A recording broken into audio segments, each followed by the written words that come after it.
This is Taco Cabana Thursday Night Lights, presented by the Gomez Law Firm. You're looking live at Ferris Stadium on San Antonio's north side. A big district showdown tonight. It's O'Connor against Brennan on Taco Cabana Thursday Night Lights. Good evening, everybody. Don Harris with you in the press box. My broadcast partner, Chuck Mikatinik, down on the sidelines. And Chuck, for the second time in 3 weeks, we're getting a look at number 2, Brennan, in our TNL Top 10, going against a longtime district rival in O'Connor in a really crowded 29 6A playoff race. Don, these are two of the best brands in the Northside League, and both of these teams currently holding down 2 of the 4 playoff spots. Brennan coming off a bye, so they should be rested, ready for this game. And O'Connor may be playing a little salty this evening based on what they put together last week against the Taft Raiders. But both of these teams, they're going to fight you tooth and nail, and we should have one of those games tonight with a lot of friction. Looking forward to it. Yeah, Chuck, the Panthers very much still in the district playoff race, thanks in part to the very dynamic wide receiver Bryce Moreno. Yeah, this young guy has really stepped up and made an impact for this O'Connor offense. He is their leading receiver, and they will go to him a lot in this ball game tonight. He's really playing well. This is a young guy that grew up in the O'Connor program, basically. His cousin, Nate Phillips, was on that O'Connor State semifinal team a number of years ago. So he's been roaming the sidelines most of his life over here at O'Connor. Now he's getting a chance to shine. And what else is there to say about Ashton DuBose other than he's on pace to break all of the records by Johnny Manziel, Ty Detmer, both Heisman Trophy winners. That's how good this guy is. Yeah, and I think the thing that we came away with, Don, when we were watching this guy play, even when he was a sophomore, was the fact that the game is really, really slow for him. He sees the field. He doesn't panic. He makes good decisions with the football.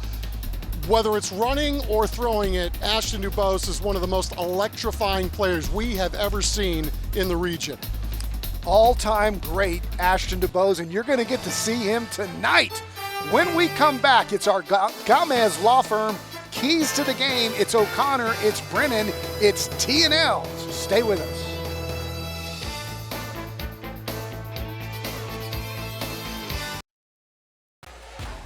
You're watching Taco Cabana Thursday Night Lights, presented by the Gomez Law Firm.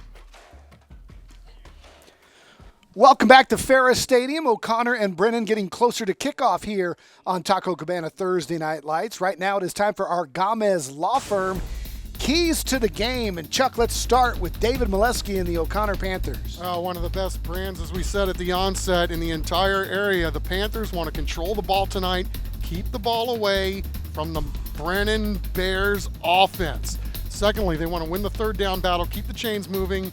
Goes back to number 1. And then if it's a Coach Molesky coached group, they want to be special on special teams. Here's David Molesky.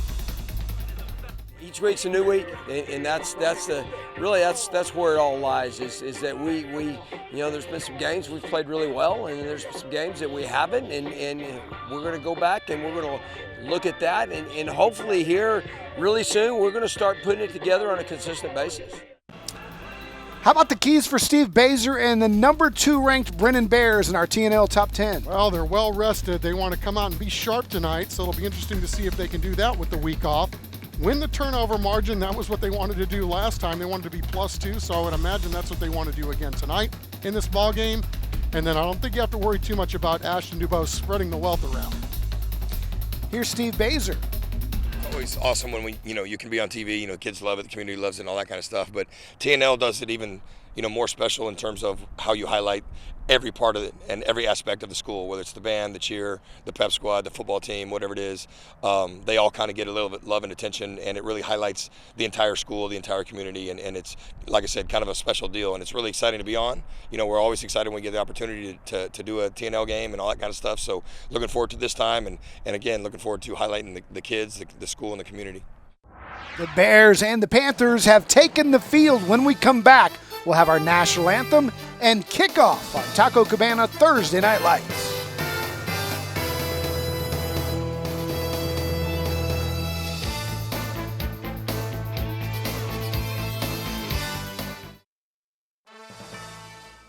Tonight's broadcast of Thursday Night Lights is sponsored by Taco Cabana, the Gomez Law Firm, Vulcan Materials Company, Centro Med, Red McCombs Toyota, Texas Med Clinic, Align Mortgage, Cowboys AC, the Children's Hospital of San Antonio, San Antonio Metropolitan Health District, San Antonio Sports, Valero, Rhino Roofers, Atlas Floors Carpet One, Air and Plumbing Today, Solve HR, the Bexar County Sheriff's Office, Beluga Air, Christus Santa Rosa Sports Medicine, and Monarch Trophy Studio. It is National Anthem time. Let's turn it over to our public address announcer here at Ferris Stadium. That's Lou Calusa.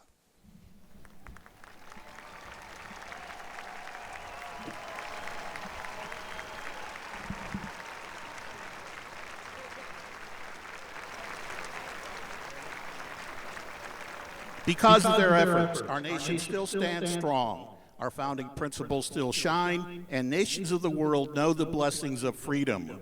Let us rededicate ourselves to serving them as well as they have served the United States of America.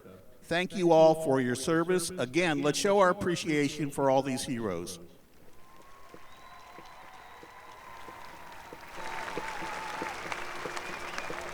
At this time, we ask everyone to please rise and remove your hats to honor America and the men and women serving in our armed forces around the world. Presenting our nation's colors this evening is the Phoenix Color Guard from Brennan, from the Air Force 20,101st Air Force Junior ROTC of Brennan High School. Carrying the American flag and commanding, Cadet Major Michael Peterson. Carrying the Texas flag, Cadet Captain Christian Mouton. The American Guard Cadet Captain Alexander Monast, and the Left Guard Cadet Captain Caleb O'Hare. Our national anthem this evening will be sung by the combined choirs from Brennan and O'Connor High School. The O'Connor director, Sarah Stevens, the Brennan director, Jimmy Garrett. Ladies and gentlemen, our national anthem.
Game Time Weather is sponsored by Air and Plumbing Today. North end zone. As we close in on kickoff here at Ferris Stadium, it's time for our Air and Plumbing Today Game Time Weather. Beautiful night for football, 91 degrees and clear. Wind out of the south-southeast at 3 miles an hour. And once that sun went down, it is nice and dry and a great night. Fall is finally here. It's taken about 6 weeks to get here for TNL, but it's here, and it's great weather for a football game tonight. Yeah, Don, and I think lost in translation with some of this is the fact that this is a good old-fashioned backyard brawl with these two squads, Brennan, O'Connor. This is the kind of game everybody gets fired up to go watch. Long time rivals. There's David Molesky preparing for our Rhino Roofers kickoff. His team will do the kicking. You see Avron Carter back there ready to receive it. And we are underway here at Ferris Stadium. Thanks for being with us. Carter's going to field it at about the 17 to the middle. He's got a crease. Avron Carter around across the 40 and down at about the 43-yard line, a 25-yard return. And first up, we'll get a quick look at Ashton DeBose and this very powerful Brennan offense. We had him just a couple of weeks ago. If you were with us, you know that he loves to go to his twin brother, Aaron DeBose, who wears number 6. Armando Acevedo split left as well.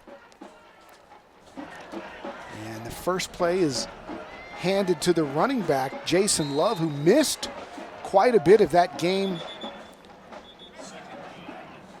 that we had against Taft a couple of weeks ago. He's been a little dinged up, and he comes out, his helmet came off, so he will check out. And Nathan Toney, who got most of the carries in that game, is back. You take a look at the offensive line and that starting lineup. Ashton Williams is a first-team all-district performer at center. Matthew Palominos, also one of the bell cows, leading that Brennan team. Screen out in the flat to Carter. He's got the first down. It's Cowboys AC first down to get us going here tonight. And just like that, Chuck, we are already, an aligned mortgage first down. And just like that, we're seeing the nice, cool, calm demeanor of Ashton DeBose running this offense. Yeah, this is a good-looking crew, not only with him at quarterback, but as we talked about 2 weeks ago, I mean, they will spread you. They've got talent all over the field and then stack some talent on top of the talent.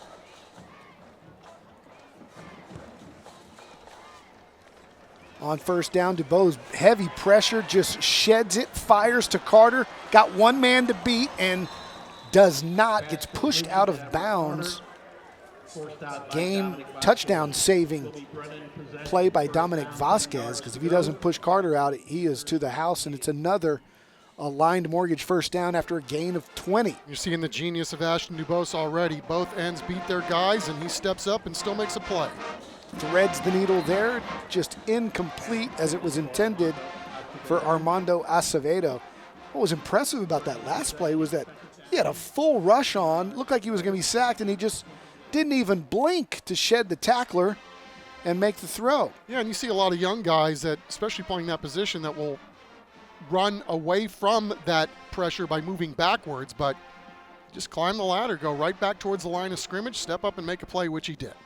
Taking a look at that O'Connor defense, Bryson Smith, the captain linebacker, number 40, leads them with 40 tackles on the season. And Ryder Dorn, number 3 in the secondary, a very dangerous playmaker. The bubble screen goes to Carter, who's getting a lot of action early tonight. He weaves his way to about the 21. He'll be short of the first down. It'll set up third down and short. Well, a precision drive so far for Avon Carter and the rest of these Brennan Bears. They're going right down the field. We'll see what they can do here on third down. Jump. Offsides, they blow it dead before the play as DeBose slung it out there and completed it to Acevedo. But again, pre-snap whiplash. They're going to call it offsides on O'Connor.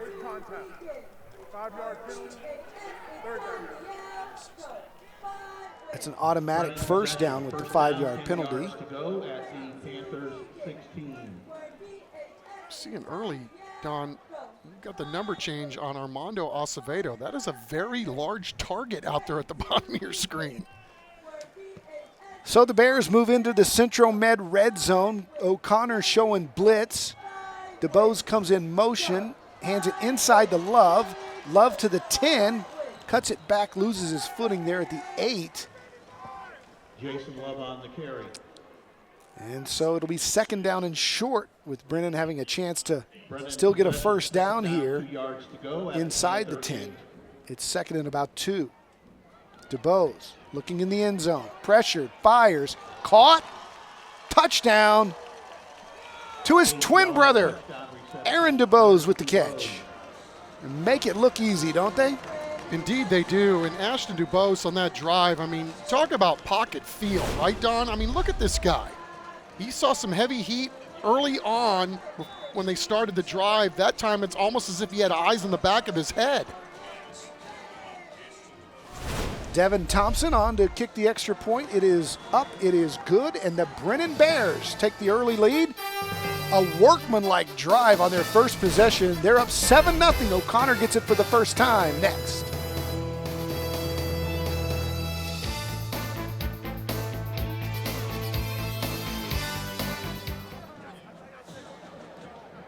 Welcome back to DuBose Brothers Connect for touchdown number 1. Ashton to Aaron, 8-6. It's just like that. It's 7-0. It capped off a 7-play, 59-yard drive. Only took 2 minutes off the clock. And now, for the first time, we will see the O'Connor Panther offense as Brennan prepares to kick it away. Colton Thompson, who made the extra point, will do the honors kicking it deep. And Steve Bazerchuk, his guys got a nice little break last week, having a bye and able to get Jason Love and some other guys rested up, and no rust on that last drive. No, I think if we were looking for some of that, we would have maybe expected it. You know, maybe lose your sense of rhythm, having a few extra days off. But au contraire, mon frere, they go right down the field and made it look awfully easy doing so. That's Daniel Adini you're looking at, number 1. Coach Molesky really excited to have him as a 3-year basketball player at O'Connor, and came over as a football player. 6'3", says he can hit his head on the rim. He's got unbelievable hops. Great athlete. They've turned him into a nice little receiver there. And he's backing up to receive this one at the 15. See his long stride cutting back across the 30 to about the 31, and that's where we'll see Aiden Lara, the senior quarterback who wears number 9. And Chuck David Molesky just saying this kid is just a competitor. Yeah, really likes this guy, and, you know, really thought that this team kind of grew up towards the end of last year. They won a bunch of games at the very end, and, you know, Coach Molesky thinks that this is one of the most talented teams he's had in the last few years, so we're really looking forward to watching to see what unfolds this evening. And Align Mortgage, first down and 10, their first play of the game, and it's completed to the outside to Jake Grullen, a sophomore receiver. And they want to go with pace here. As we take a look at the starting offense, Bryce Moreno will get the start at running back. Jeremiah Hall has been their leader. He's a little banged up tonight, but we should see him some. And they're led by their captain up front, Trevor Crawford, and the junior left tackle Briley Brown. Counter run to the near side, picks up a couple. Briley Brown, if the name and number sound familiar, number 75, we've been calling the Brown kids playing left tackle for O'Connor for about 10 years now. As we take a look at the Brennan defense, Tyler Turner, their star, linebacker number 1, who is committed to Oregon, one of the top recruits in the city this year. It's third down and long for O'Connor. Lara fires over the middle, got his man, Ademi, right at the stick. They're going to give him the first down. It'll be an Align Mortgage first down, and they'll move the change. But Chuck, you and I we remember this kid standing in the stands as a 7th grader watching his big brothers play. Brady's a coach in the district. Balin was a great start at Texas Tech. Brennan is a big-time recruit playing now at TCU. And this is Briley, the 4th offensive lineman, 6'4", 270 for O'Connor. And he's helped clearing the way. And as we watch a little dive play there by the Panthers, what a heady play by Aiden Lotta, the quarterback, on that big third down play as you look at Briley Brown. And unfortunately for the O'Connor Panthers, Don, he is the last one to come through the program. So, look, even Grandpa was a stud. And he's just a junior. And his big brother, Brandon, really a star at TCU.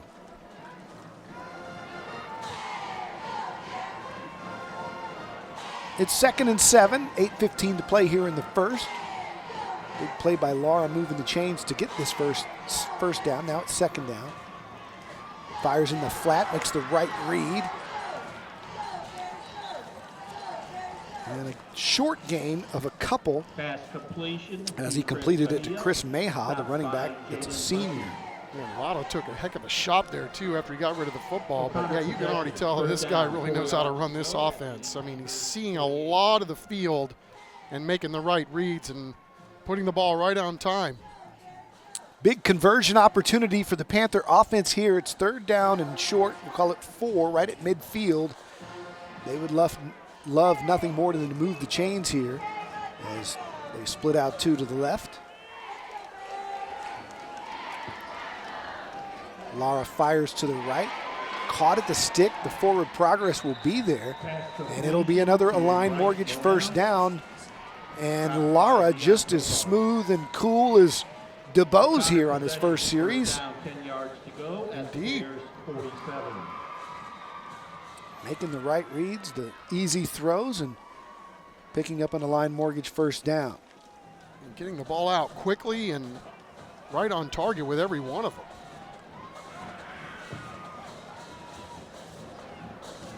Here he is to the right-hand side. That's Bryce Moreno. A nice gain on first down by Moreno. He and Hall pretty much identical stats running the football. 21 carries apiece, 98 yards for one, 97 for Moreno. They split the time. We will see Jeremiah Hall some, but Moreno showing why he got the start tonight. 2nd down and 1. And a great block by 35, Chris Mejia out there to help that spring it. Mejia on the carry here. Look at him fighting right at the stick. Got bounced back, but then lunged forward, and I believe they'll move the sticks. Chris Mejia on the carry. Will be O'Connor possession. And it is another Align Mortgage first down as the Panthers keep the drive alive. You see the numbers on Mejia. 54 yards on the season. And a nice job by David Molesky's staff right now, mixing up the play calls on this drive and showing the Brennan defense a bunch of different looks. Yeah, Byron Hooper going to Mejia after he threw that great block. I kind of like that. Motion sweep to Moreno. And that ball's live. It's going the other way down the sideline, and stepping out of bounds on the turnover is Malik Tolbert for Brennan. I didn't see it come out late on the far sideline, but it's a turnover, and the Brennan Bears are back in business. Yeah, I'm with you. I kind of gave up on the play, and Brennan did not. Moreno gets the carry, and yeah, it comes out because somebody came up there and made a play, and it looked like Ty Turner. It was Tyler Turner, the Oregon commit, coming up with a big hit, punching the ball out. Tolbert makes the recovery. We've got a turnover, and a very impressive drive comes to an end thanks to the big D1 recruit for the Brennan Bears who made a play. Well, it sure is fun listening to Tyler Turner give you the game plan each and every week. When we go out there and, well, actually when Jack Green goes out there and gets the interviews with the players. Ashton fakes the handoff, going deep for his brother who's wide open. Aaron's got it at the 5 and is down at the 3-yard line.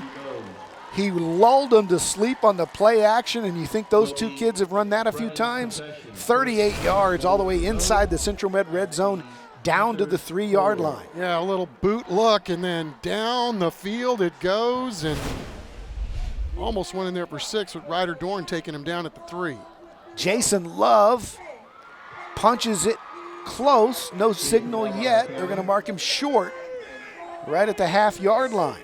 Brennan possession, 2nd down, goal to go. And how about Brennan? You get the big turnover by your defense and then go for the chunk play coming right back. It's one of those things that's really demoralizing for a football team to have to face that on back-to-back plays. And a really nice sleight of hand on the fake handoff on the play action. Just kind of put it on his hip, waited for his twin to run the post, and underthrew him a bit, but close enough. And we've got a pre-snap whistle, and that may back him up. It will. It's going to be a false start against the Bears. And a little movement on the left side of the line. Be a little antsy trying to get that 6.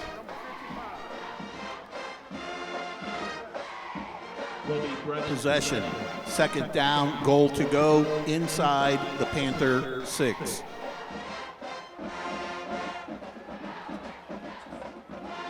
Lou Calusa with the call, our public address announcer here today, making it easy for us. So it'll be 2nd down from the 5. Love lines up behind DeBose.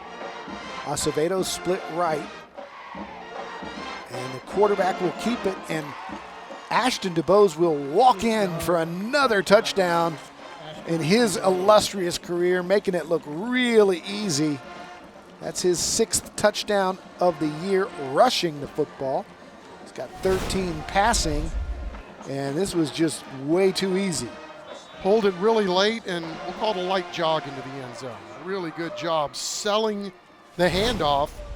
Keeps it himself, and that was the right call, obviously. 14-0 Brennan. The Bears looking as good as advertised. O'Connor was very impressive on their first drive before the turnover. They will get it next. Welcome back into Thursday Night Lights here on CW35. 14-0 Brennan right now. We are good enough to have Michael Hines, good enough to give us a few minutes. He is the district manager for Taco Cabana, our leading sponsor here on Thursday Night Lights. Why do you guys choose to give so much back to the community here? Well, right now we're hitting our 45-year anniversary for Taco Cabana, so just being more involved with the community, showing them that we've been here 45 years and we want to continue to be here for another 45 years. You guys got a big week coming up because I hear it is National Taco Day, Taco Tuesday on Tuesday this week. Absolutely. On October 4th, it's Taco Tuesday. We're going to do $1 bean and cheese from open to close at every location. I went and had one for lunch today. Phenomenal. It's not even Tuesday, it's Thursday, but I just, make it a Taco Thursday today. And what's good is that even when we get out of here, you guys are going to be open. You guys such late hours. Absolutely, yes. Our drive-thru from Sunday to Thursday is open from open to 12 o'clock, and then Friday and Saturday open until 2 in the morning. We got a lot of big events coming up. We got Halloween, we got Thanksgiving, we got a lot of big holidays. You guys cater as well, right? Tell me a little bit about that. Yeah, absolutely. We do catering for all needs, for Halloween, for tailgating, for Christmas parties, early graduations. The taco number is 1-855 for my taco. All right. Well, Michael, thank you so much. Nice to have you back. You were sick last time I was here. You got the nice powder blue shirt on now, too. We're looking good down here, and it's great on the field as well. Don, send it back to you. Thanks, Matt. We call it the station cafeteria. Taco Cabana right there in our parking lot next door. Makes it easy to walk next door. The O'Connor Panthers, their second possession, had a nice drive going on the first one before the turnover. It's Line Mortgage first down as they hand it inside to Mejia. Chris Mejia on the carry, flags on the play.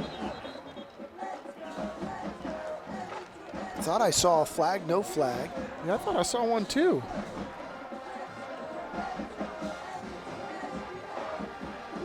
The stick hasn't moved.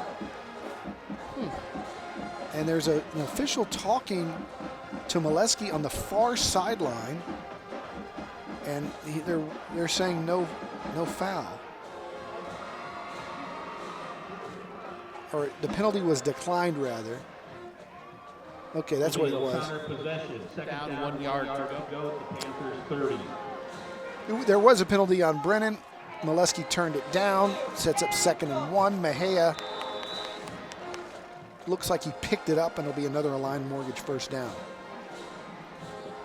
Yeah, O'Connor, their offense doing a really nice job here moving the football so far early in this football game, and unfortunately for them, just the turnover stopped that drive, but they were doing exactly what they wanted to do to begin this game, just a bad break. But Tyler Turner's on the football field for them. Yeah, Turner is the real deal. He lines up at middle linebacker here. And it's another inside handoff for a gain of about 3 or 4. On the carry that time was Aaron Olivas, the senior fullback. 6 yards to go at the Panthers. Picks up a couple. It'll be 2nd and 6. Yeah, they got running back by committee at O'Connor, and they've got some good ones. Some guys that play baseball, too. Aaron's one of them. You know what kind of a run they went on last year on the Diamond. Just an outstanding team, one of the best in the whole region. Mejia checks in. They run the counter away to the other side, and it's a gain of about 2 as Jake Grullen, the sophomore, picks up a couple. I'd like to see him go back to Daniel Adeni. He looks incredibly athletic, the big, tall basketball player, number 1. Had some success with him early, and what a fantastic athlete he is. 6'3", 180.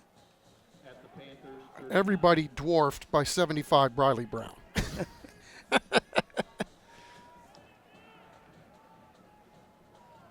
And good penetration by the Brennan defense, and that's Malik Tolbert, who had the fumble recovery earlier.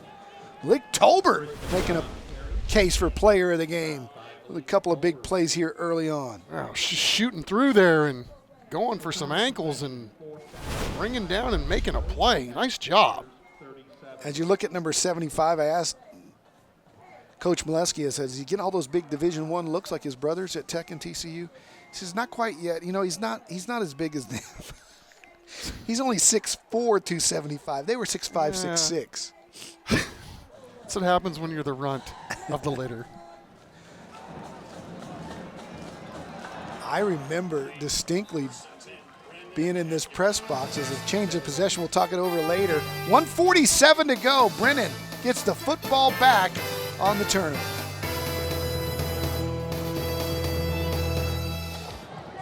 All right, back here in Ferris Stadium for Thursday Night Lights. We do have a representative from the Gomez Law Firm. Now they're our presenting sponsor, Justin Falks. How are you tonight? I'm good, sir. You? Oh, I'm doing great. Any night with high school football is a good night for me. Yeah, it's a good time. I haven't been out in a while, but it's nice. You know, back on the greenery is what I like to say. We got a nice plush carpet here. So you guys are our presenting sponsor. Why is it that you choose, that Gomez Law Firm chooses to give so much back to the community, especially on Thursday Night Live? Well, Mr. Gomez is born and raised San Antonio, and most of the attorneys in the office too. I was born and raised here, went to high school here, and we just love being amongst our fellow San Antonians. We run into clients. You know, it's good just to be among our people. 40 plus years in business. Gomez Law Firm is basically ingrained in San Antonio now, and Gomez has been for a very long time. What are the values that Gomez Law Firm has that makes you guys really a staple in the community? It's just a long-standing focus on justice, getting people compensation for their injuries, and just that personal touch. Every case is personal for us. So why should people go ahead and choose Gomez over some of the other competitors? Something Mr. and Mrs. Gomez always say is think of every case, every client as your family member. And that's the culture that we have. That's one of the guiding principles. So with us, you know, we treat you like family. All right, and there's one thing that Gomez Law Firm always does, and what's that, Justin? Fight. Yes, they do. Just like Brennan and O'Connor right now, Gomez Law Firm fights. Don, Chuck, send it back to you. All right. Thanks, Matt. Walter McKinney with a nice pickup to make it 2nd down and 1. DeBose fires out for Carter at the 20, makes a man miss to the 15, cuts it back. Avron Carter, touchdown, Brennan. They have athletes everywhere. And how about these play designs, Don? I mean, they did like a little tight end around on the play before. And then this one, it's the rip and read.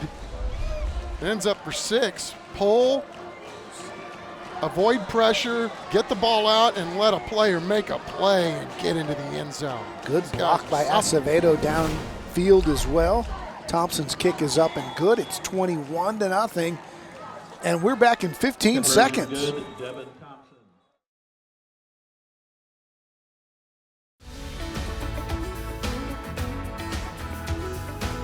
Being a teen ambassador lets me speak up for teens who might not have a voice and be able to connect with other teens around the city. You know, you think of Aaron DeBose, Ashton DeBose, Jason Love, Avron Carter, Tyler Turner, Acevedo, so many weapons that could conceivably be the best player on a lot of other high school football teams in town. Well, they're stacked. There's no doubt about it. And then you can see by the play design that they got some coaches that know what they're doing very as well. Coached, yeah. So, you know, that's a lethal combination. And well, I'll tell you, it sure has been a pleasure watching these guys play the last couple of times they've been out on the football field. I mean, waiting to see what's going to happen, with, a possible deep playoff run with Brennan, and then, who's going to meet up with him? Is it going to be Steele? Is it going to be somebody else? Just such a fantastic ball club on both ends of the football. They were the preseason #1 coming in, the regional semifinalists or finalists a year ago. Made the deepest run of any 6A team in San Antonio. Came in after a 13-win season last year as the preseason #1. Lost on the last play of the game to #2 Steele at the time in the Alamo Dome on opening night. And Steve Baser told me, it might have been a blessing in disguise because your kids kind of pay attention and learn more after a loss. Ademi spun down after the 25-yard line, and there's the Brennan Bear cheerleaders on our Red McCombs Toyota Smile Team. Smile about if you're a Brennan cheerleader these days, huh? I guess so.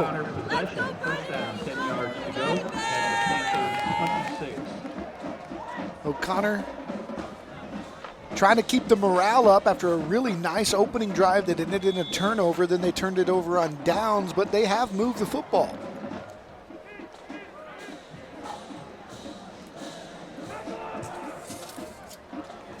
Aiden Lara dropped behind the line of scrimmage. Mejia. On the carry. Oh, excuse me, that was Rulon on the carry, the sophomore. Your guy Malik Tolbert busting up a play again. I mean, that guy's been living on the other edge of the other end of the line of scrimmage all night long. Taking a look at our Christus Santa Rosa Sports Medicine band cam. Both the O'Connor and Brennan Bear bands well dressed, ready for their performances at halftime. Make sure you stick around for the Central Med halftime show. Always one of the best parts of the night. This year, the bands are in full uniform. They've got their competition routines down, and it is a fun time at halftime. There's a nice pickup here, and that's the end of the first quarter. O'Connor will switch ends. They'll have it on 3rd down and about 5. When we come back, second quarter action so far. First quarter, all Brennan Bears.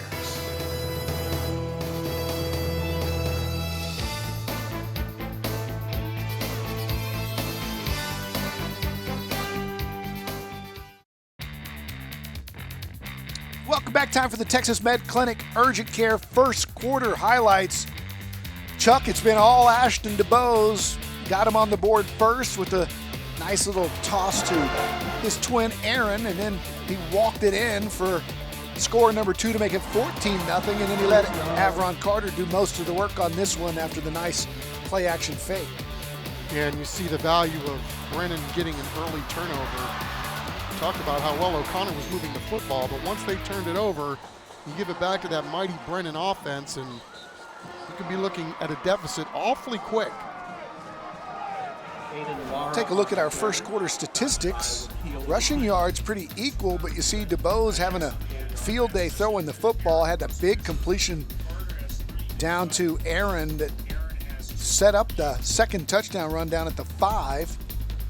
First downs and penalties pretty equal. So again, as I said, O'Connor moving the football some, but they've had some bad luck as this one will bounce inside the 30-yard line. O'Connor will down it at the 28, and we are back in 15 seconds.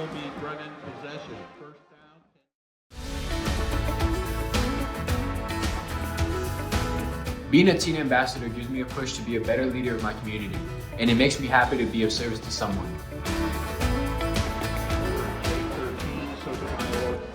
So we will see Ashton DeBose and company on yet another possession. They've scored every time they've touched the football.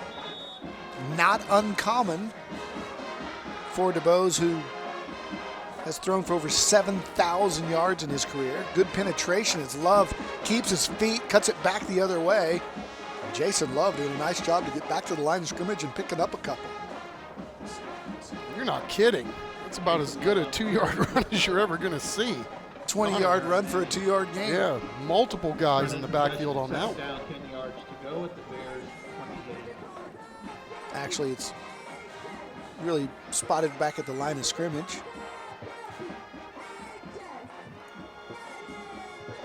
like you, Chuck, very impressed with Steve Bazer's coaching staff and the way this offense showing multiple looks, getting everybody involved, and just the pace at which they run it.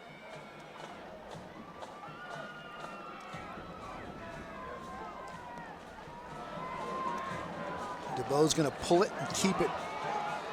Ashton pushed out of bounds across the 40, almost to the 45-yard line, and you know, he's outrunning everybody. He's full speed, and he looks like he's jogging. Not only jogging, but skipping. Did you see him at the end of that play? Going back to the huddle, he's feeling it tonight. Making a 16-yard gain look pretty easy.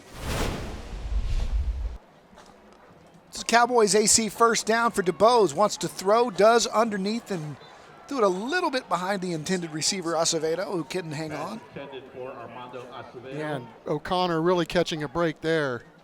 They're able to connect, especially if that was going in real speed, where the receiver doesn't have to break stride. That might have been a big one. I could hear the thunder in the booth from the O'Connor coaches.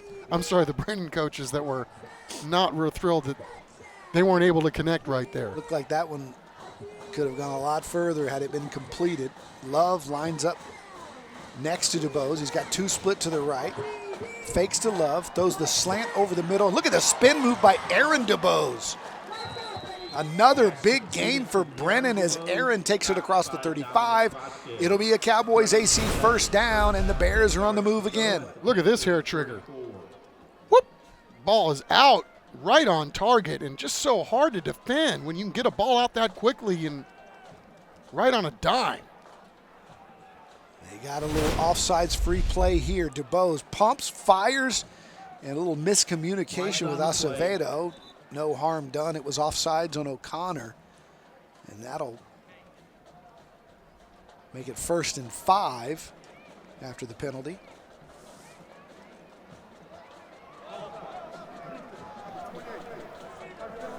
First down. Brennan possession, first down, 5 yards to go at the Panthers 29. Yeah, the Bears are talking it over right there. What you want to do if you're a receiver, you got to go find some green when you got a free play like that.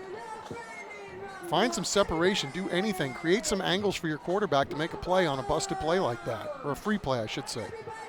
Some new receivers checking in. Brandon Wells split to the right, along with Lorenzo Contreras. Love still in the backfield. Nathan Reyes also in. They hand to Love.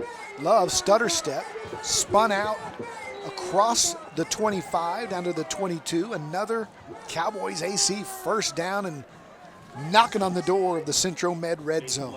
Isn't it amazing to see the composure that a guy like Jason Love plays with, even mid-play? I mean, there's guys around him, and he's halfway through the play and then figures out a way to even make it a bigger play than what it was. And a nice little completion there to Nathan Reyes. How easy did DeBose make that look? Just a flick of the wrist. And it looks like O'Connor wants to take time out to talk about it. And we will take it with him. It's been all Brennan so far. 9:23 to go here in the second quarter. 2nd and 3 when we come back.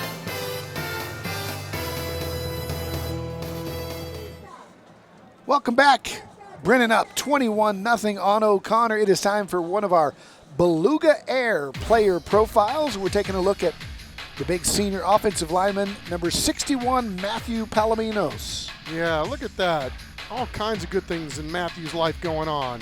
He's making it happen. Honor roll student, Peanut Butter Bowl, Habitat for Humanity guy.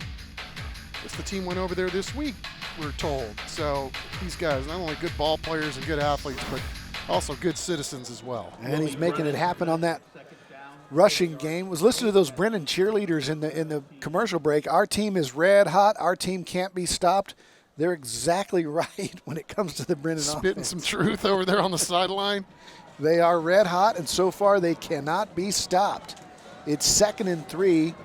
DeBose wants to throw it. Checks down twice, now runs, cuts it back, runs over a guy at the 10, still on his feet. Still on his feet inside the 5 to the 3. We've got a flag down. That might be a face mask. if not a hold, but what a play by Ashton DeBose. And still skipping after he took about 20 shots there. Not a flag, it was just a towel. It's the only thing he lost. Hanging in the pocket, looking for a place to go. O'Connor doing a great job with the receivers downfield, bottling them up, but when 8 wants to go, he's going to let you know. He wants to go. And we'll see where he goes when we come back. 21-0, 9 minutes left.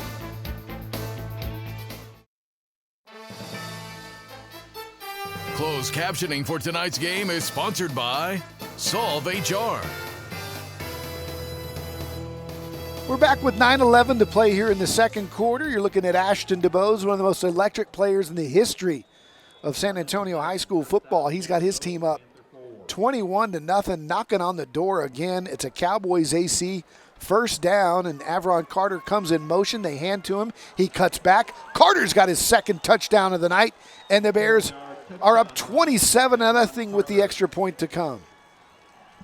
Well, 4 for 4 on their drive so far. This has been an absolute clinic so far by the Brennan Bears offense. And, Don, we were talking to Coach Molesky before the game, and he said, they had some really good teams over at Brennan over the years, no doubt, but he feels like this might be the best one of them all. I don't know if we'd be able to debate him at this point. Carter's just a junior. He was really good last year as a sophomore. The extra point is good by Thompson, who's getting a leg workout here tonight. Yeah, nothing fancy schmancy, just those big fellas up front. They've been doing a great job all night. Williams, Palominos, who were just featured, and Flores over on the right side. Said Palominos is probably the most serious of the bunch. He's seriously good. Talking about kickers and wearing out his leg. Saw Tony Franklin's here tonight, the Texas Aggie legend, Philadelphia Eagle and New England Patriot for 10 years in the NFL. Good to see Tony tonight. When you said Tony Franklin, I was thinking of the bass player from Blue Murder back in the day. Not the same guy. Not the same guy. So we take a look at our TNL top 10. Brennan number 2 this week. It's been Steele. Brennan 1-2 since week 1. Smithson Valley, we knew they would move up. They're into the 3rd spot. Alamo Heights, after losing the opener, moving up as well. Lots of teams at 4-1. Look out for New Braunfels Canyon. They lost to Smithson Valley, but they've been really good. We've got them later in the season here on TNL. Yeah, Southside, and what does that tell you, Don? I mean, look at that. Steele's the only one in our top 10 that's still unbeaten halfway through the season. Parity everywhere. Lots of good ball clubs. Ademi's going to catch it at the 8. He's going to run the other way, and nice penetration, staying at home in their lanes. The Brennan Bears special teams unit drops him short of the 15, right at the 14-yard line, and he's got multiple whistles. Return stopped by Solza McCullough. Will be O'Connor possession. First down, 10 yards to go. I don't see a flag, although the officials are discussing something. Looks like they might re-kick this. Waiting for an explanation.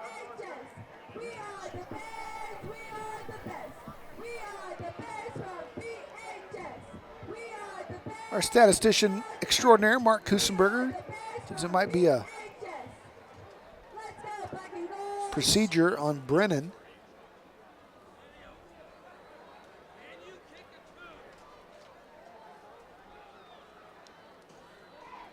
David Molesky's going to coach, isn't he, Don Harris? Every moment of every day. Love David Molesky. Yeah, I was talking to him before the game. I know you were too, but man, I was ready to go through the wall for him. The way he was talking about his team and the kids that he's got. Not only an excellent football coach, right, but an excellent builder of men. Just character builder left and right. One of the most solid guys you'll ever meet. Yep, and really loves the sport. You're saying this is year 34 in coaching and 13 as a player, so you're not going to find many people on this planet that love this sport as much as David Molesky. He was telling me he remembers watching film on the old projector on his living room wall with his dad on Sundays, the legendary Gary Molesky, who had such a successful career at Holmes High School. Here's Ademi across the 20 to the 25 and nailed right there. And it's in the family still. His daughter married a coach, his quarterback's coach. I said, what's he think about working for his father-in-law? He said, I don't know, you'll have to ask him. Will be O'Connor possession. First down, 10 yards to go at the Panthers 25. He also played quarterback at Blanco. Took Blanco to the state semifinals. His dad was a coach, so it's a family affair all the way through there.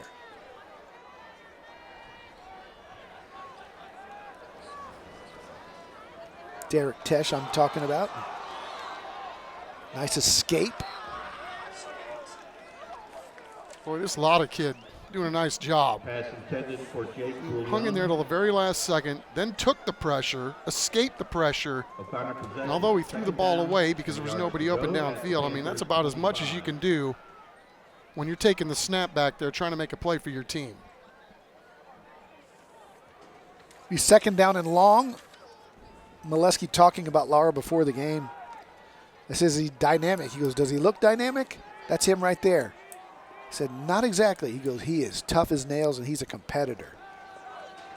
Rolling out, firing across the middle, got a man, just threw it just behind the intended receiver, Grolan, the sophomore. Pass intended for Jake Julian. That'll set up third down and long. Third down, 10 yards. Tough play to make when you're rolling to the opposite side of your throwing arm, but made even tougher when you've got a defender breathing down your neck.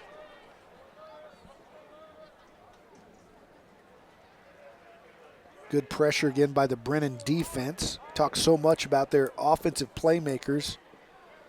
Of course, Tyler Turner, their top recruit, playing middle linebacker #1. But Deion Tover's just a junior. Ryan Love in that secondary, very good. Little counter draw here. Will it pick up enough? No, because Deion Tovar is there to make a tackle. And he is fired up. Yeah, Deion Tovar has been close on a couple of tackles tonight. Finally got him one, but what a great play call by O'Connor. Saw the look. They thought it was a blitz. They got the blitz. Look at the nice chip block there, but Deion Tovar making sure that thing did not go an additional 4 yards for a first down. And now another danger zone here because you're kicking it to Avron Carter and company.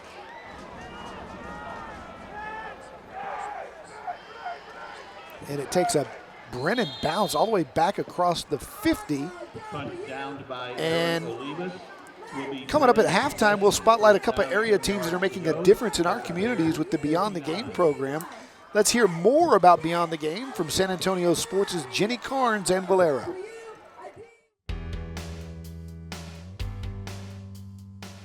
Every day, our high school and middle school coaches work hard to help athletes reach their maximum potential while also teaching life lessons through sports. Beyond the Game provides a platform to support our coaches as they develop athletes beyond the basic X's and O's. Valero's success is linked to its values of integrity, respect, teamwork, excellence, and community service. They are a part of everything we do in business and in the community. We are proud to partner with San Antonio Sports and recognize the next generation of leaders as they develop these life-enriching values on and off the field. We are thrilled that Valero has joined our team. They are a company that lives their values and makes San Antonio a better place for all of us. Having Valero as a teammate for Beyond the Game will help this program continue to positively impact more teams, coaches, and families. 4 teams will be recognized during the San Antonio All-Star Football Game presented by HEB in the Alamo Dome. If you want to nominate a team, you can visit sanantoniosports.org and learn more about the program and nominate your team today. Appreciate Beyond the Game and Valero and that entire initiative. And something tells me we might see a couple of these Brennan Bears in that San Antonio Sports All-Star Game. Always look forward to the best of the best in San Antonio going at it. at the Yeah, Bears. Coach Bazer's going to be the head coach. Yes, he is. You know, it's funny. Every year we say, "Oh, hope you see some of these Brennan Bears," but recently they've all been underclassmen, but yeah, they're finally all seniors. Well, a lot of them. They still got some coming, that's for sure. New possession. Cowboys AC first down with 7:45. Little jet sweep coming this way is Carter. And he almost tiptoed down the sideline and was gone again. Nice big gain for another Cowboys AC first down. And the Brennan Bears total domination. Got to give some credit to the guys up front making it happen, and the guys on the edge making tackles, making blocks. Wide receivers blocking for wide receivers. Acevedo with a nice block there. Yep. Watson and Quintero on the left side, and, you know, as good of a game as Jason Love has had toting the rock, a willing participant as a blocker on that one as well. Aaron DeBose is singled covered on the right-hand side. Ashton rolls that way, instead goes deep for Carter. Just overshot him. Had him running a out route near the 2-yard line and just barely overshot him. They're showing you a little bit of everything. You know, they kind of lull you to sleep with a run here and a run there, and then they don't mind taking a shot at a chunk play. Just unable to connect on that one. So they'll run Carter off for a breather. Brandon Wells checks in. It'll be second down and long, and you can see Ashton thump his chest and say, Avron, my bad, man. Just overshot you. Pulls it, keeps it. He's got room to run. Instead fires the out, completes it to his brother.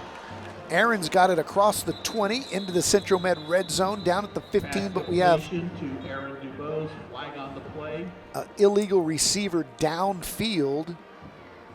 Seems to be the preliminary call.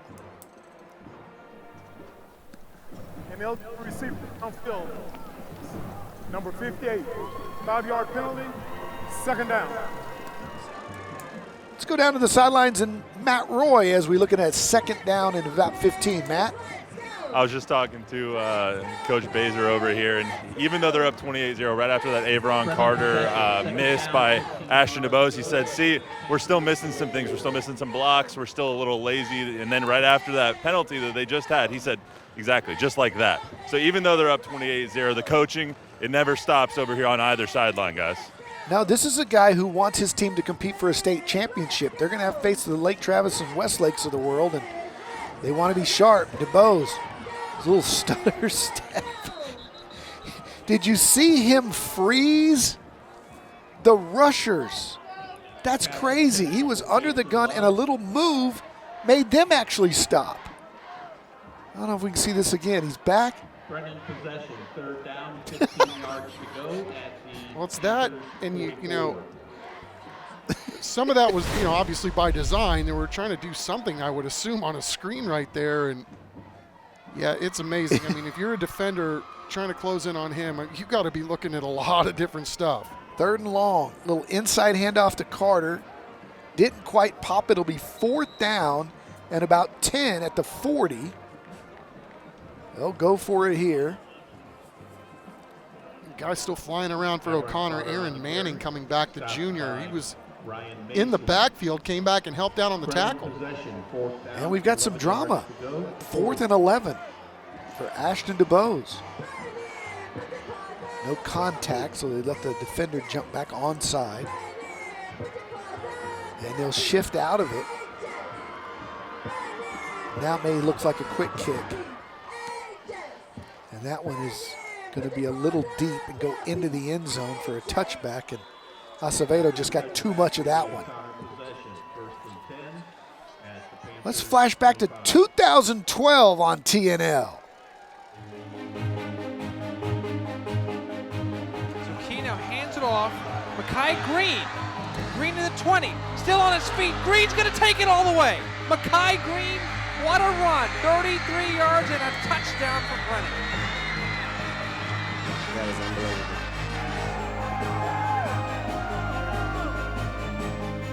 10 years ago, Steve Bazer celebrating it. Talk about a play of the night and the collision of the game all in one with Makai Green there. Right? Lara pumps, throws, got a man wide open at the 40. Caught and across the 35, right at the 39-yard line. Nice game for O'Connor, and that's the big tight end, Max Moody. Sure was. Lara had him, but his receiver hadn't turned his head, so he kind of held it for a little second longer. He was still wide open, so a good job all the way around. O'Connor making a connection and a huge first down for the Panthers. Cowboys AC first down for O'Connor, the spark they needed. 6 minutes to go here in the second. New set of downs right at the 39. Lara looking again to throw. Now just makes the smart play and throws it out of bounds. Lara was under some pressure by Tolbert, who had that fumble recovery and a nice play earlier, and he's having a hard time getting up. Now he gets to his feet. He'll run off, kind of favoring his left arm. Well, that time, Brennan dropped a lot of guys into coverage. And you can do that when you got a player like 25. Just army of one on that play. Tolbert's shaken up. Looks like his left shoulder, left arm giving him some trouble. We'll check that. Matt Roy will update us in a little bit. He ran off, though, looking pretty good. Hope he's okay. Set up second down and 10. 5:53 now for Lara. Looks over the Brennan defense, drops straight back. He completes it to the 45, across the 50 is Aaron Olivas, the senior fullback. And that'll move the sticks again, and it'll be a Cowboys AC first down for the Panthers. Yeah, Lara again climbing the pocket, buying himself some time with his feet. Really nice check down, and then get you some. Aaron Olivas finishing that one off.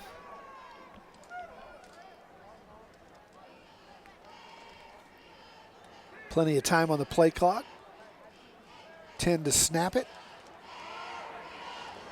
High snap. Mejia's got it. He has some nice moves to break a couple of tackles and pick up about 3. It'll be second down and 7.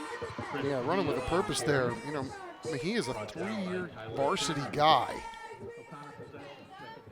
He looks like he's a handful to bring down too. Got some big running backs between him and Olivas. Running behind that big offensive line. Gouillon's split right. And a little motion there. And I'm not sure they got everybody set before they snapped it. False start. Offense. Number 89. 5-yard penalty. Second down. Might have been a blessing in disguise because Wakil Mateen looked like he had a free shot over there coming in on the quarterback. O'Connor possession, second down. So that sets up second down on 12 for O'Connor.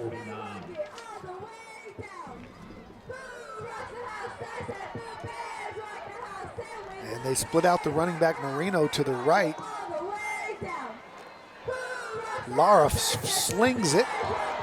He's hit as he throws and overshot his intended receiver. Good coverage downfield. And again, a really nice play by Dion Tovar, who's had a nice night here for the Brennan defense, and he's limping off a little bit.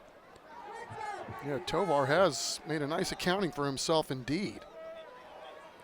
Let's go down to the sideline. Matt, what's the latest on Tolbert? Yeah, Malik Tolbert came over, got checked out by the trainers. They believe it's a stinger, so that very, very common injury here. I used to get those all the time on field goal and any collision like that. But he got checked out. Anytime it's a neck or a shoulder, they're going to make sure they're extremely cautious with that. But he has his helmet back. The trainer went and talked to Coach Baser, and he looks like he's fine. Thanks, Matt. Another huge play by Tyler Turner there. The future Oregon Duck, one of the top 3 or 4 recruits in all of San Antonio, along with Colton Thomason, the big offensive lineman at Smithson Valley, who's committed to Texas A&M. Judson's Evans, the receiver, who's going to Oklahoma. Tricky try there. O'Connor thinks they have it, but it's going to be Brennan's football. I don't know the halo rule, but he almost tried to jump over the defender and catch the football. First down, 10 yards to go. Brennan dodges a major bullet on that one. Yeah, and I think Bazer's got a point there. He's like, what about the halo rule? Like, he's on top of my guy trying to catch the football.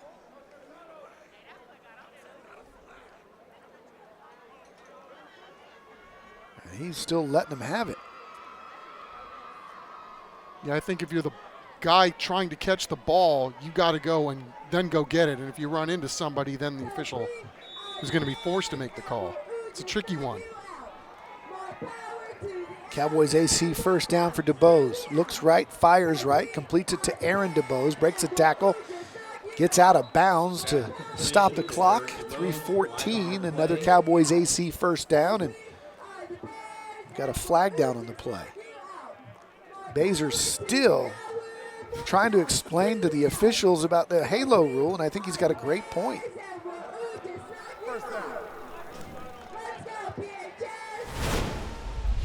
Here's how it happened.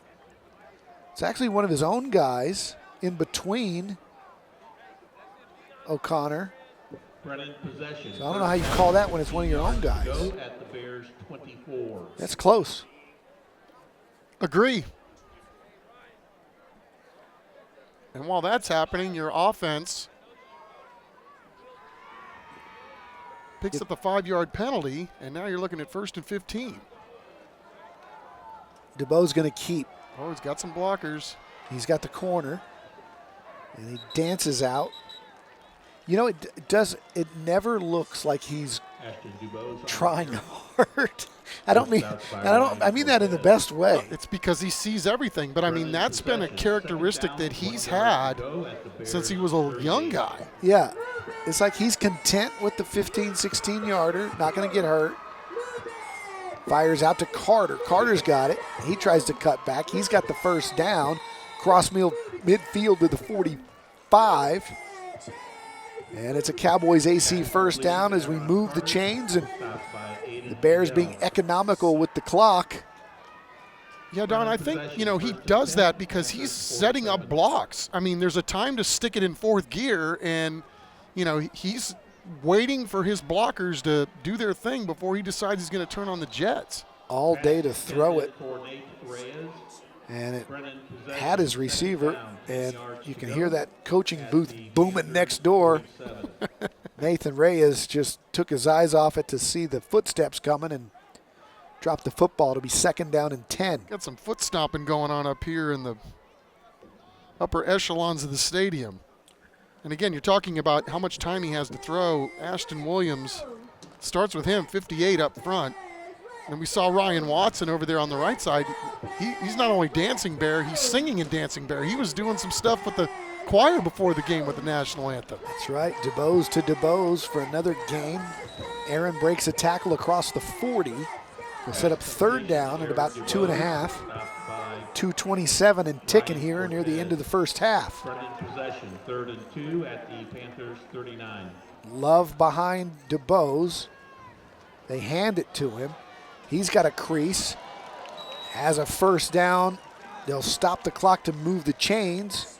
And it's another Cowboys AC first down at 32. 2:04 to go. Possession, 1st and 10, the Panthers 32. And they did not stop the clock to move the chains. And O'Connor, they just need a rest. David Molesky calling timeout for their defense with 1:53 to go.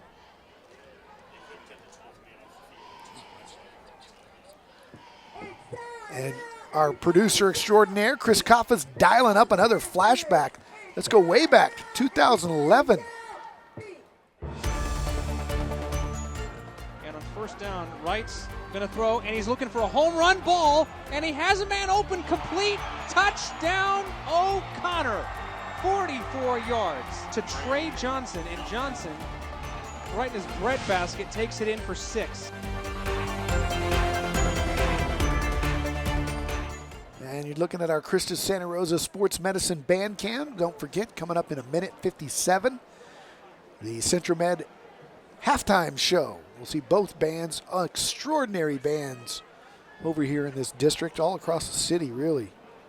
Hey, Chuck, speaking of extraordinary bands, Texas Southern went to the UTSA game last weekend.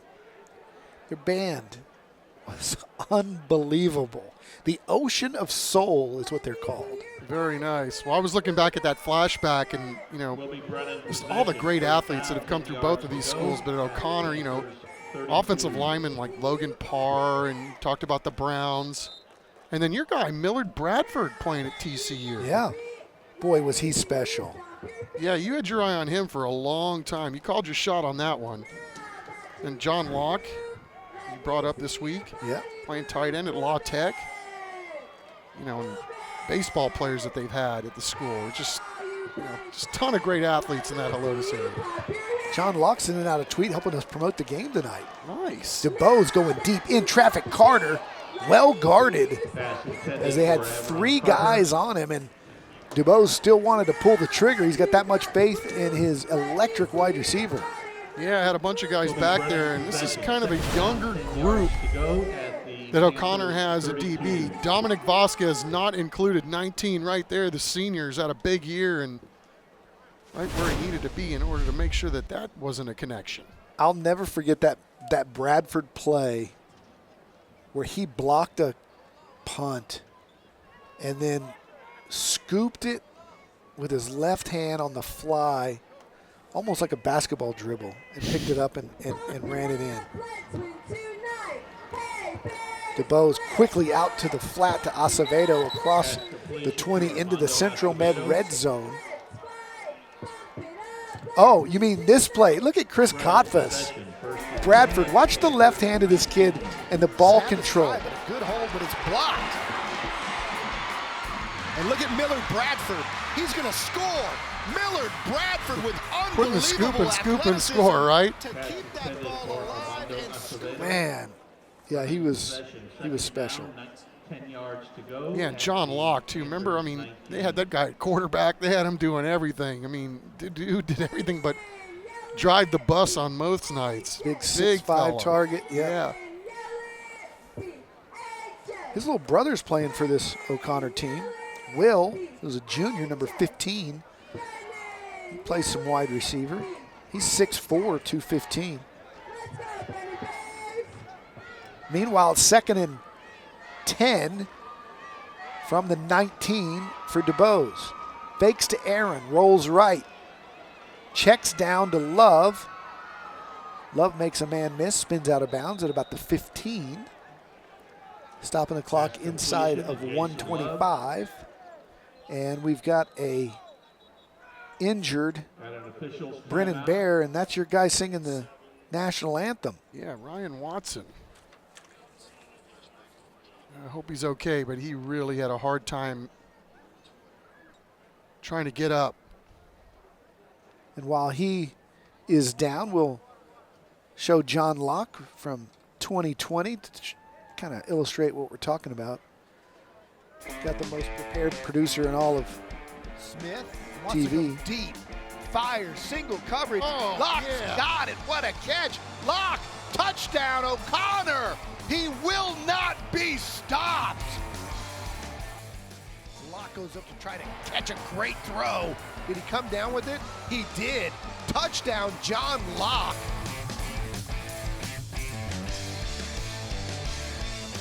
That's why he's playing college football at the next level. As the officials, trainers, and doctors continue to look what looks like the right leg of Ryan Watson, the junior offensive lineman. It's football season. Got a lot of great sports coming up on our family of stations. Saturday, Michigan having a great season, taking on Iowa, Oklahoma State, and Baylor. That's for first place in the Big 12. And then the Astros hosting the Rays on Fox at 6 o'clock. Yeah, and that could be an early playoff preview. Yep. Cowboys, looks like Cooper Rush is going to start. Dak didn't practice much today. So we will.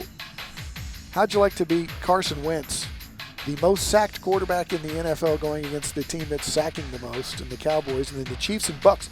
By the way, that game will not be moved despite Hurricane Ian's damage there on the Florida West Coast.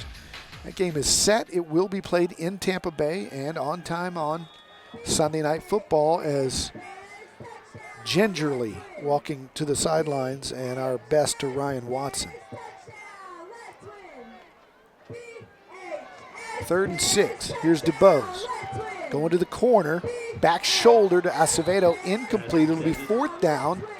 Will they let Thompson get a try here at a 32-yarder, or will they go for it? 4th down, 6 yards to go at the Panthers 15. They don't seem to be in any hurry to get off the field. Doesn't seem to be any question about this at all. Why would there be when you have number 8 running quarterback for you? Yeah, and this also, given the score being what it is, gives you a chance to, maybe work on some situational football that you might have to use at some point during the season. They got Reyes in the slot. And because it's one play, Don, if you're the defense, there's a penchant to think about only trying to stop the team from getting the first down. So sometimes you can work something beyond that and maybe get free in the end zone. You let the clock run down to minute 5. Took the timeout. We'll take it with them. It's all Brennan so far, 28-0 as we near the end of the first half. Coming up, stick around for the Central Med halftime show. Matt Roy will show us the 2 bands from Brennan and O'Connor, plus our Scholar Athletes of the Week. It's all coming up on the Central Med halftime show. Don't go anywhere. Great bands again tonight. Meanwhile, it's 4th down. Trips to the left-hand side. They move Love over to the right. DeBose looking left. He's got room to run if he wanted to. Now he's being chased. Now fires. Got a man in the end zone. Almost a great play by Carter. Concentrated to keep the foot in and just lost the handle on it. But what a ball by Ashton DeBose. Yeah, Ashton DeBose really put that ball on target. Really wanted that one, too. Matt's got another injury update, Matt. Yeah, offensive lineman Ryan Watson just gingerly limped with a lot of help to the locker room. It looks like they're checking out his knee, and his status is to be determined. Probably will not play the second half. Hate to see that for that young man. So they turn it over on downs, and O'Connor will have 54 seconds. See what they can do with it. Lara splits out 2 to the right, 1 to the left. Instead, he'll hand it inside to one of those bruising running backs, a gain of about 2. Aaron Olivas on the carry. Will be O'Connor possession. 2nd down, 7 yards to go at the Panthers. Aaron Olivas on the carry. And they got a guy nicked up too. Big number 62 over there limping around. It's Toby Alanis. Yeah, usually, Don, on that first down play, you run a little run play and see if you can get some decent chunk out of it. And if you don't, well, that usually dictates the rest of what you're going to do the second half. Little victory formation. David Molesky happy to just take the knee and get into the locker room, down 4 touchdowns. So far it's been all Ashton DeBose and the Brennan Bears. Matt Roy's going to run down Coach Steve Baser. We'll have him, and then we'll turn it over to Matt for the Central Med halftime show. Brennan 28, O'Connor 0. It's 28-0, and again, all Brennan Bears and the Ashton DeBose show. And let's go down to Matt Roy, who's standing by with the coach. Matt. Hey, Don, Chuck. Yeah, we got Coach Baser. Coach, halfway through the first half, I didn't have any questions for you. Now, kind of hit a couple of rough patches. What's going on with the team in the second quarter there? Yeah, the first 4 possessions we scored, and then, the last 2 we kind of fizzled out. I think we're trying to hit a home run instead of taking what they're giving us, and that's kind of creating our own problem. You know what I'm saying? So we just got to kind of get that fixed, stop being greedy for the big touchdown play, and take what's open, and that's normally what we do. So we just got to get back to our game. Coach, you're getting a little hot under the collar on the fair catch rule, I believe. What was going on with you and the refs? Well, it's just a matter of, the punt returner's got to have free access to the ball, and I felt like he was interfered with, and they didn't call it, that's all. But, stuff happens. We haven't made great calls. Sometimes they miss some. It just is football, but we just want to protect our guy, that's all. What do you got to correct in the second half? Just, stay in bare balls, take what they give us. Be humble about what we're doing instead of trying to hit the big, touchdown every time. Because like I said, we got some underneath stuff. We need to hit that. Appreciate it, Coach. Thanks so much. Thanks a lot. Steve Baser telling it like it is as always. When we come back, it's the Central Med halftime show. Stick around. It's 28-0 Brennan. Tonight's broadcast of Thursday Night Lights is sponsored by Taco Cabana, the Gomez Law Firm, Vulcan Materials Company, Central Med, Red McCombs Toyota, Texas Med Clinic, Align Mortgage, Cowboys AC, the Children's Hospital of San Antonio, San Antonio Metropolitan Health District, San Antonio Sports, Valero, Rhino Roofers, Atlas Floors Carpet One, Air and Plumbing Today, Solve HR, the Bexar County Sheriff's Office, Beluga Air, Christus Santa Rosa Sports Medicine, and Monarch Trophy Studio.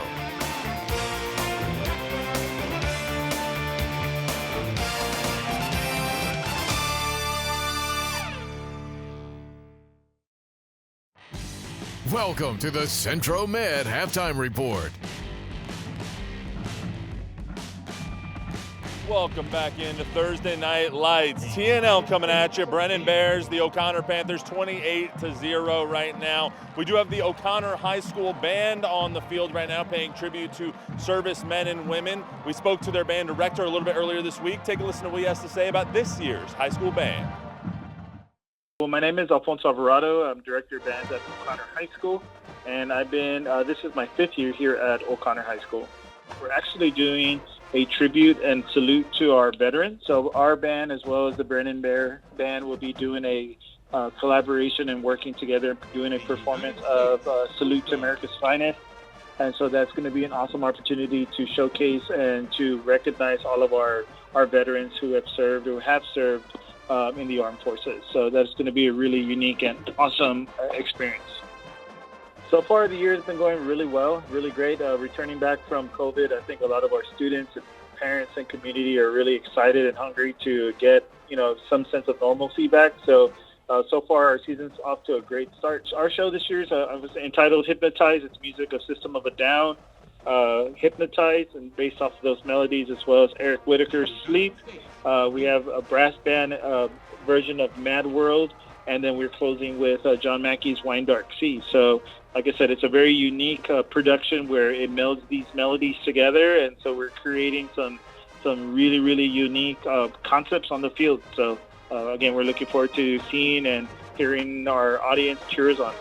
We just recently, about 2 weeks ago, attended Bands of America in South Texas and regional. We came out 3rd place in our class, as well as made finals, and so we're really excited about that. Coming into October, this weekend, we have our first contest at the Judson Rock Review, where we perform at 7:15. So we're really excited about that performance. And then we have our next performance the weekend after that, which is the Texas Marching Classic, which is pretty much one of the most competitive contests in the area. And so we'll be competing up there in Austin. And then obviously we have our regional UIL events in the middle of October, and then area contests. And so we're staying very busy, what we call in the band field, Bandtober.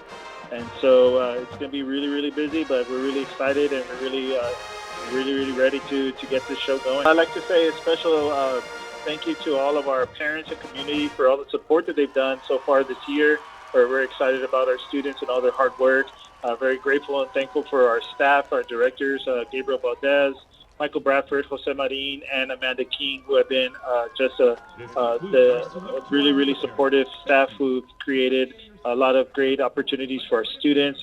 We're very grateful for our administration, our principal, Mr. Martinez, who's been very supportive, and then obviously very, very thankful for our executive director of fine arts, Mr. James Benchoca, who's been really, really supportive with our band program and our fine arts at Northside. And so we're very excited about this year. We're very excited for our parents and our community. Like I said, just being able to return to some sense of normalcy for our students. And so we're looking forward to the next couple of weeks. It's time to vote now for the Children's Hospital of San Antonio $5,000 band grant. To vote for the O'Connor Band, scan the QR code on your screen or visit cw35.com/station/contests for complete rules. You must be 18 years old to vote. San Antonio middle and high school athletes are doing great things for our community. San Antonio Sports and Valero are shining the light on teams who model key values through their action. This week, we salute two schools whose community projects demonstrate beyond the game values. Members of the Sam Houston High School volleyball team held a clinic with S.J. Davis Middle School. They coached the athletes on serving form and techniques to improve their game. The Taft High School athletics program volunteered at one of the food bank's weekly mega food distributions, serving families in need and making an impact in the community. These athletes demonstrated the beyond the game values of integrity, respect, teamwork, excellence, and community service. San Antonio Sports and Valero salute high school and middle school coaches who inspire their teams to serve others. Parents, teachers, and coaches can nominate teams that go beyond the game. Visit sanantoniosports.org.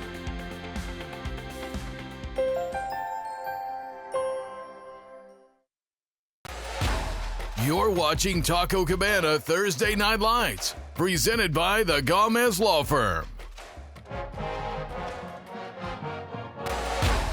You're watching Taco Cabana Thursday Night Lights, presented by the Gomez Law Firm. The Brennan Marching Band on the field now. We had a chance to talk with their band director a little bit earlier this week, find out what's going on with this year's Brennan Marching Band. My name is Thomas Kober. I'm the director of bands at Brennan High School, and this been here about 7 years. You know, we're having a really good year.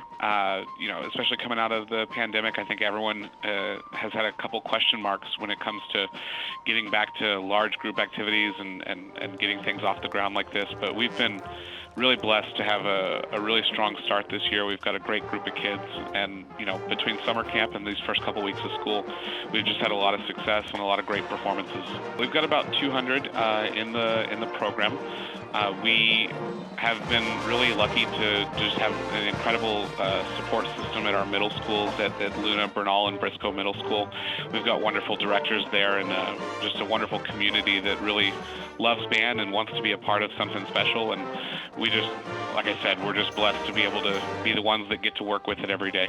We'll be performing obviously some spirit tunes. We'll be doing Fireball with our spirit teams out there, and then right after that we'll be doing a little bit of our UIL production this year, which is titled City of Lights. It's like a tourist take through Paris. So you'll be hearing some awesome music and hopefully some clean drill and some exciting performances. We have our contest seasons all the way to about November 5th, every Saturday. So we're really excited to get back out there and competing. You know, we've got our UIL and region and area, and maybe even, you know, not trying to count any ducks or chickens before they hatch. But, you know, we've got the state marching contest coming up at the end of the season, and hopefully we'll give our best shot to qualify for that and have a great season. We were selected this year. We're one of the 2023 national feature bands for Music for All, and we're really excited to be preparing. You know, we haven't quite started on that preparation yet, but we'll be preparing for that and a concert in Indianapolis this coming March. We have an incredible band booster club, and we have an incredible administration team here at Brennan High School. So I'd be remiss if I didn't say thank you to both our incredible community of parents and volunteers that help us with band boosters, and also our incredibly supportive administration.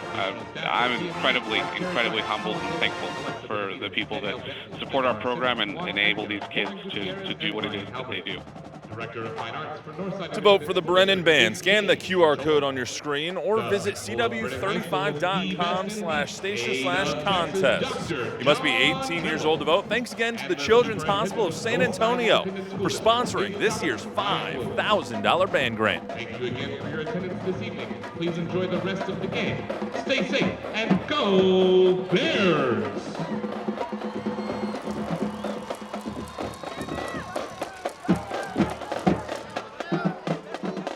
For those fans of You're watching the Centro Med Halftime Report. Welcome back into Dub Ferris Stadium. 28-0 Brennan over the O'Connor Panthers right now. Vulcan Materials Company is proud to be the sponsor of TNL's Scholar Athletes of the Week. Each week, we recognize outstanding student athletes, and at the end of the year, Vulcan Materials Company will present a $10,000 scholarship to one of the scholar athletes recognized on TNL. Our David Chancellor introduces us to this week's scholar athletes from O'Connor and Brennan. I want to start off with something that I don't normally start off with when it comes to you guys. Let's talk about pigs. Okay. Colby Cannell is a young man with many talents, including a passion for O'Connor High School's ag program. He's raised 8 pigs, which is tougher than it sounds, and it doesn't sound easy. It's twice a day, every day, an hour each time you got to go up there. It takes a lot of time out of my schedule. He spends 15 hours a week in the barn, sometimes before 7 a.m. So how does he have a GPA of over 101, take college-level courses in English, algebra, and history, and still make first-team academic all-district in football? Time management is a big one. You got to be able to utilize time you get in class to work on your stuff, and be able to have the self-discipline at home to know, like, yeah, it's late, but I gotta study for this test, or I gotta make some progress on the project that's due in a week. And did we mention he ranks as the #1 long snapper in Texas, top 30 in the country? You can have like a 15-year career in the NFL if you're a good long snapper. That's right. Yep. Is that a goal? Maybe. I might need to grow a couple more inches and put on a couple more pounds, but that'd be awesome. Meet Caitlin Graber. She is a 3-year varsity soccer player at Brennan High School, all district on the field, 4.1 in the classroom. She's living a dream come true since she was 5. My journey as a soccer player overall has been a good one. I think all the moments kind of come together and they create one big, good moment. Do you want to play in college? I am actually committed to the University of Arkansas Little Rock, so yes, I'm going to play. Oh, wow. I didn't realize I was talking to a big-time college athlete. Or an accomplished artist. Her love for art has grown over the years, like her skill. A recent drawing of her sister is even displayed at the Texas State History Museum. It is a way to relieve stress when I'm not doing soccer, because that takes a lot of my time. I like to draw, paint, and listen to music, and it kind of just helps me calm down and take a break from everything. What's your biggest dream for your senior year? My senior year, I think I just want to enjoy it. It's my last year of high school. There are some things that you might not be able to do that you can do in high school, like high school football games, high school pep rallies, those things. It's our last chance to do them as seniors, and I kind of want to do it all.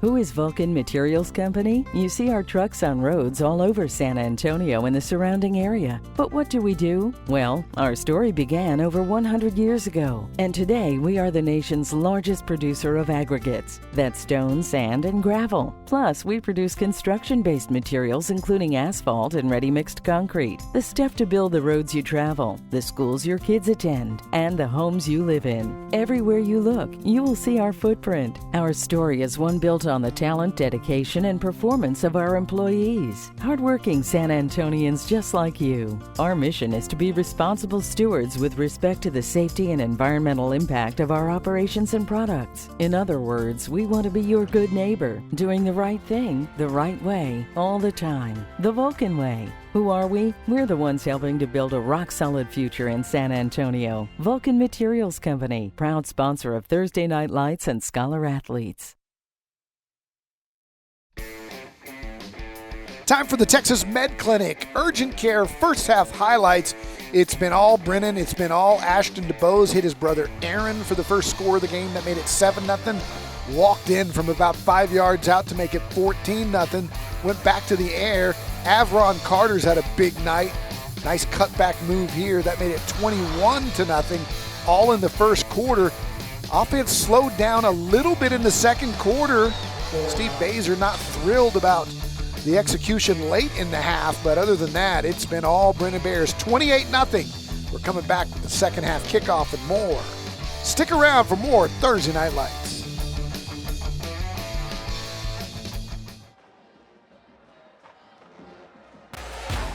You're watching Taco Cabana Thursday Night Lights, presented by the Gomez Law Firm. Our Rhino Roofers second half kickoff is underway, and O'Connor will get it here first in the second half. Kick away and taken out of bounds is Daniel Adini. The O'Connor offense moved the ball fairly well in the first half. Find themselves down, though, 20-0 on the scoreboard as we take a look at our halftime statistics. 281 total yards, a typical first half for an Ashton DeBose offense. Yeah, real balanced, obviously, running and throwing it. And the one thing that we don't have on there is the turnover. That was really, really a bad one, obviously, because of what happened in the first half. I mean, Brennan scores, starts the game. O'Connor's got it. They're methodically going downfield to counterpunch. Then they turn the ball over, and things have not gone O'Connor's way since. Zach Chernus, the sophomore wide receiver, with a first down grab, sets up second down and 5. Nice throw out into the flat by Aiden Lara.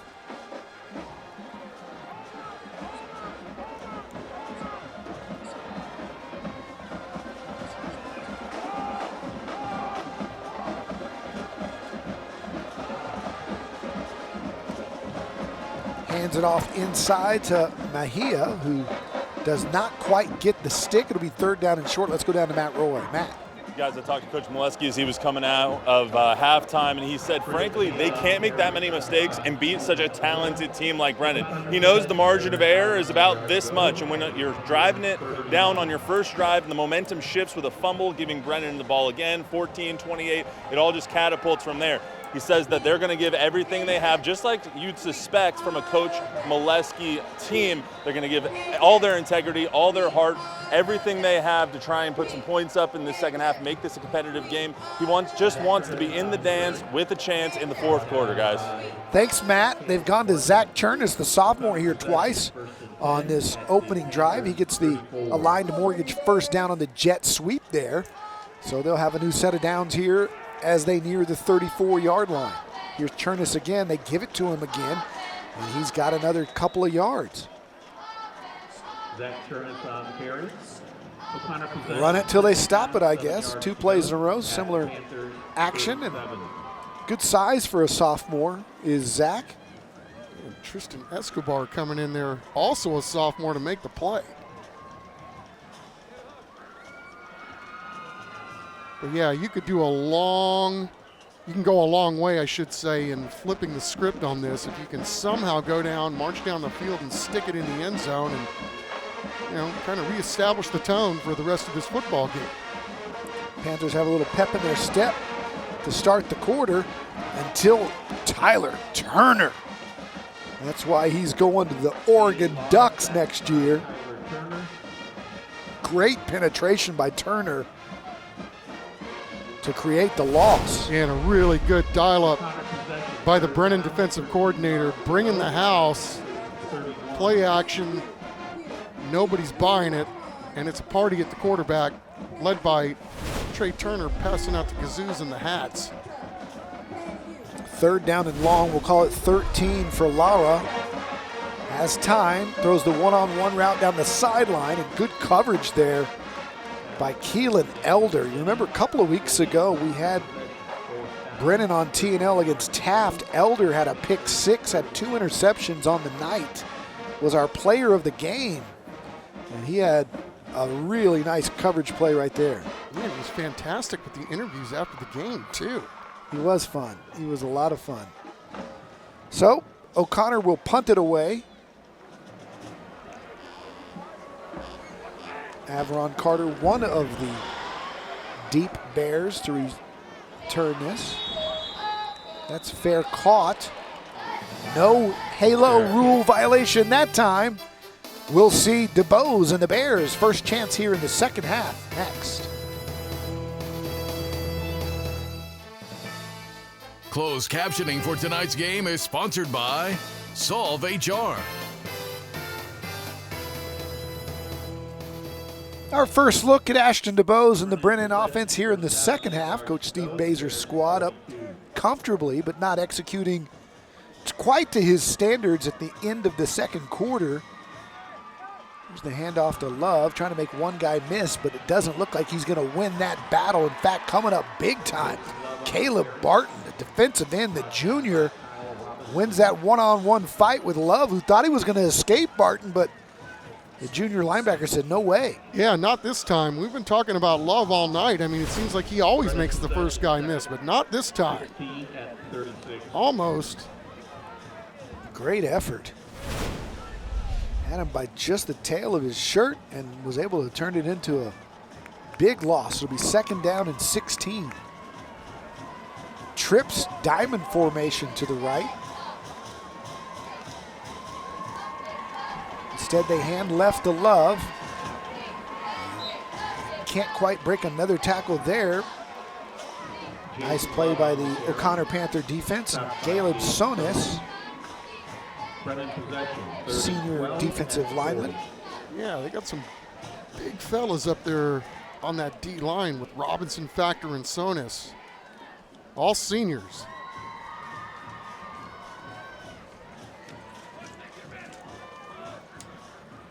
This dude's got over 50 tackles between them.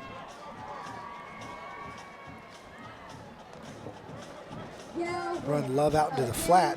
He's got Love down the sideline. Instead goes over the middle, kind of throws a duck. Acevedo's got it. Don't know what happened on the release there. Just kind of came out wrong. Ashton's laughing about it, but it's good for a Allied Mortgage first down. Somebody get a piece of this? Yep. Yeah, sure did. Steps up in the pocket, fires again, and just goes through the hands of his twin brother Aaron. And he'll hear from his brother on that one.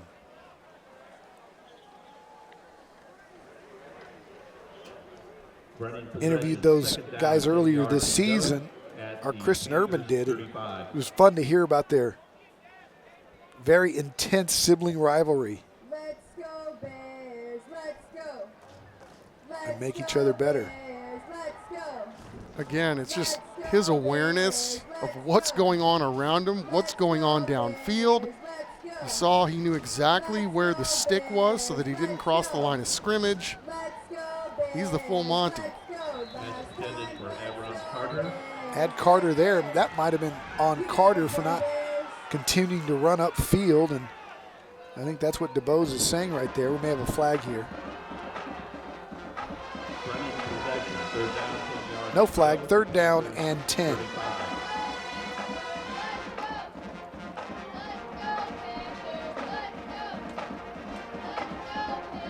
We'll split three out to the left, including Nathan Reyes, the H-back, Carter, and Aaron DeBose.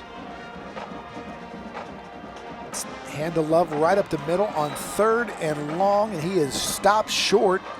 Again, it's Kyle Robinson.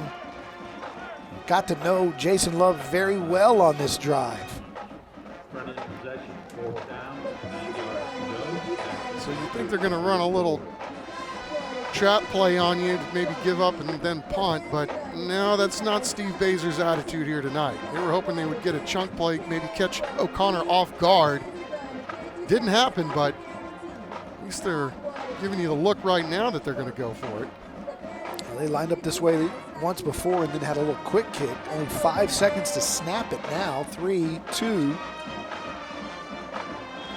They didn't get it off unless they called timeout beforehand, and they did. So they'll award Baszler the timeout. Timeout. And we will take it with them. Brennan with a 4th down conversion try. They lead it 28-zip here with 6:22 to play in the third.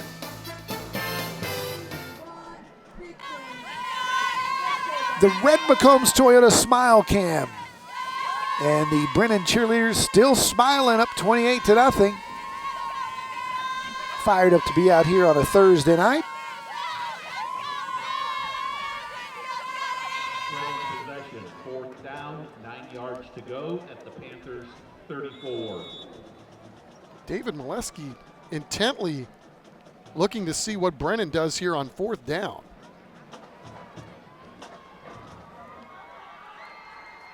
Play clock at 12. Carter comes in motion. Acevedo singled up at the bottom of your screen. Trips now to the right-hand side. 3 seconds to snap it. DuBose does. He may run. Now he stops, fires, got Carter in the end zone, and he dropped it. Right in stride, a perfect ball from Ashton DuBose. And Avron Carter just took his eyes off it, and he's kicking himself. DuBose doing a great job, acting like he might run, just waiting for his receiver to get open, which he does. Ashton DuBose has been pretty darn special tonight, Just throwing the football. Dropped it in the breadbasket. Carter knows it. Could have been his 3rd touchdown of the game.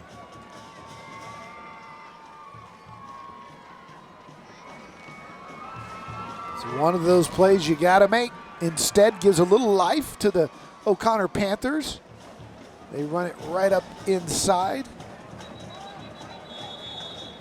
Gain of about 2 by Aaron Olivas.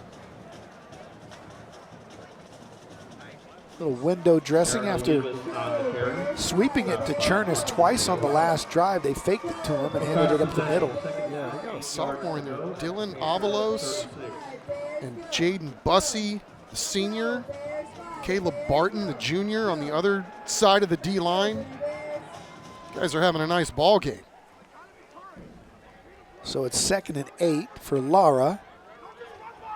Moreno's on the right-hand side. He's being pressured, hit as he throws, and incomplete, and just really fast pressure in there by the Brennan defense as we have whistles and a flag downfield.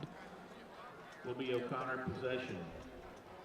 Wakil Mateen in there with the pressure, and it gives us time to tell you about a Beluga Air player profile. Speaking of Wakil Mateen, it's a 3-year varsity starter, all-district first-teamer, and also a volunteer for both the Peanut Butter Bowl and Habitat for Humanity. Man, early candidate for hair of the game, too, although he's covering it up. Man, you got flow like that, you got to let everybody take a look at it. Well, Wakil almost came up with his 2nd sack of the season right there. Came into this ball game with 13 tackles and 2 tackles for loss. I mean, just everywhere you look, gold stars all over this Brennan defense. The defensive holding gives O'Connor an Allied Mortgage first down. They try that sideline pass again, and it's broken up. 2 Bears in coverage. The safety coming over the top was Tristan Escobar. And Deon Tovar's going, man, what are you doing? That was my ball. 2 guys over there to make a play, potentially. They were both right there trying to make it a little bear-on-bear collision of the game.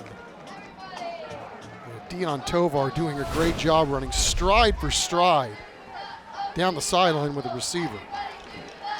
Straight drop for Lara on 2nd down, completed over the top, and that'll be an Allied Mortgage first down as he hit his running back, who's been split out the last few times, and that's Bryce Moreno. That was a seed right there from Aiden Lotta. O'Connor possession, first and 10. Attack that 39. third tier with the offensive play on that call. Olivas has it on the handoff. Nice chunk gain on first down. Picks up about 6. Spring in the O'Connor step. Post penalty. Yeah, Brennan's got some new life. O'Connor does, after Brennan has struggled late second quarter. Dropped a wide open touchdown pass, and sometimes when Mo switches sides, it's hard to get it back. Connor trying to get on the board here for the first time tonight. Adini split wide to the right. Moreno out there as well. And we have a pre-snap whistle, and Line on the play. False start. Offense. Number 1. 5-yard penalty. Second down. Gerald Green calling it on the Panther offense for the false start. O'Connor possession. And I think to your point, Don, Brennan got the sense that, all right, that's 2 plays in a row that were plus for O'Connor. Let's start bringing the noise and bringing the pain again. They're pinning their ears back on that one. Lined up in a blitz formation here as well. Look like they're going to bring the house. Lara fires a little bubble screen. Got some space for Moreno. Moreno still on the run across the 20 into the Central Med red zone. I believe he's down. Ball came out, but I think it was after he was already tackled. And so O'Connor on the move now with another aligned mortgage first down, a 20-yard gain for Bryce Moreno. Doing a great job after he made the catch, bobbing and weaving, and man, he took a massive shot there at the end for the Bears, who were rallying to the ball. But that's why we spot trained him on the pregame show. Chernus, bottom of the screen, Ademi one-on-one. He's the tall guy. He's got him wide open, and he just missed him to the outside. Ademi running a nice route, had his man Keelan Elder beat one-on-one. Cut it to the outside, created space, and Lara just missed him. Yeah, Aiden's taking a couple of shots there tonight. Love to have that one back, but that's body blow type of stuff. Kind of hurried that throw just a hair, but you can't blame him with the amount of pressure that he's seen tonight in this football game from the Brennan Bears. Second down and 10 from the 19. Lara to throw. Goes across the middle, and that one's through the hands of the sophomore Zach Chernus. Pass intended for Zach. This cues for both teams in the passing game now here in the third quarter. Yeah, both offenses doing a nice job getting guys open. Just the failure to connect by both of these teams here, late second quarter to late third quarter, and there's been some points left out on the board. Keelan Elder, our player of the game from a couple of weeks ago, is down. And as they take a look at him, we'll step away and be right back.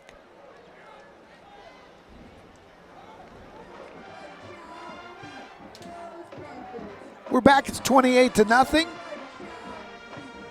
And the O'Connor offense has third down and 10 from the Brennan 19-yard line inside the Central Med red zone, trying to score their first points of the night. They split out Daniel Adeni to the left-hand side and the sophomore Chernus to the right. Olivas is the running back. Lara steps up and is going to be drilled. Did not see that coming from the backside. That's Dylan Avalos, the sophomore. He's already 5'11", 220, a 15-year-old. And I tell you what, Lara knows his name now. Yeah, Aiden Lara just waiting for somebody to come clean from his receiving crew. There was just nowhere to go with the football. And because of that, Dylan Avalos stayed after it. Ended up getting a pound cake. 4th and 12. Ball backed up now to the 23. Lara under pressure, rolls right, nothing really there. Now fires to the corner in double coverage, and it's picked off. Nice job by the Brennan defensive secondary as C.J. Hunter, the senior, comes up with the Oski. CJ did a really good job just into the ball game, baiting Lara into this throw. Was kind of drifting, waiting for the quarterback to make his move, and then helping out one of his teammates down there as they tried to jam it in. Oh, what a great job just playing underneath and coming up with a big play for his Bears. So Brennan survives the O'Connor best drive of the night. It'll be an Allied Mortgage first down for the Bears as they hand inside to Jason Love, who dances forward for about 3.5. Take us inside 2 minutes here to play in the third quarter.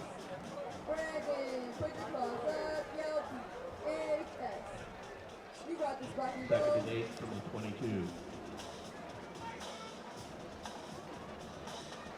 Brennan acting like they wanted to go tempo. And now it turns into look at me as they slow it down a little bit. But you get the sense that Coach Baser wants to see something from his offense to try to rekindle what they had early on in this ball game. He wants them to be patient, not go for the home run ball. Here's Carter. He's got it to the outside, tries to run around the last man to beat. Nice gain on the play. It's an Allied Mortgage first down, and that'll take us, stop the clock at 1:26. Now they go tempo with DeBose at the helm.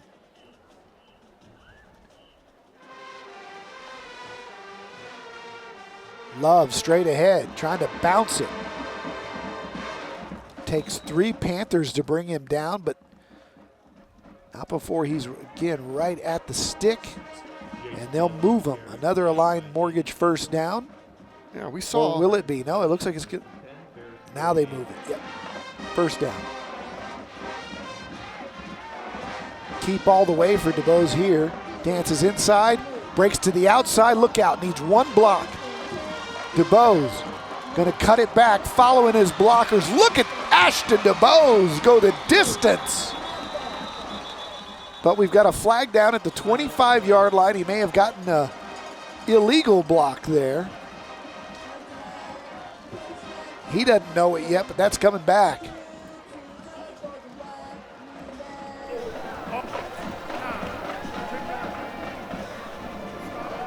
I said he needed one block. That was Acevedo, and Acevedo, I think, got a handful of jersey right there. You see it.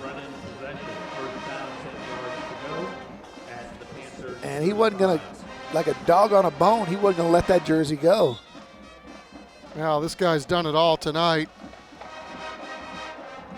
And Coach Baser is letting him know, you do that, and good things are coming back. You can't do that. Still a nice gain, about 23 on the play before the penalty. So they'll head inside to Love. Love's got quick feet, doesn't he? He does, and I was going to say earlier, you know, we've seen a lot of shifty moves from him and breaking all kinds of tackles, but we saw some power from him a couple of plays ago. He's finishing off runs and taking on all comers. So you've seen some flash and dash, but also some smash mouth as well. 38 seconds to play here in the third quarter. Second down and 3. Ashton DeBose with a straight drop. Fires over the middle, and Avron Carter's just having a tough time hanging on to the football here in the second half. Almost like he pointed up into the lights like he couldn't see it. Twice he pointed to the lights and then he pointed at his eyes, having a hard time seeing the football.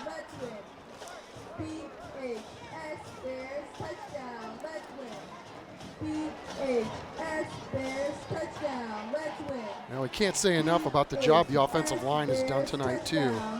You know, with Ryan Watson going down, even Joseph Romo, the sophomore's come in and done a nice job over there on the left side. 3rd and 3, DeBose on the keep. DeBose cuts it inside. DeBose to the corner. hesitate, step, touchdown. Oh, just a freeze move there to stop the defender in his tracks. What a move. All right, so yeah, well, we talk about Ashton DeBose a lot, and for good reason. But look at 68 Romo over here, the sophomore, Don. He gets two guys. One guy blocks, one guy gets in the way of. And the young sophomore over there on the left side already making a count for himself, even though the PAT goes awry. But what a great play by the Brennan Bears and some of their younger guys stepping up. Extra point no good. We're back in 15 seconds.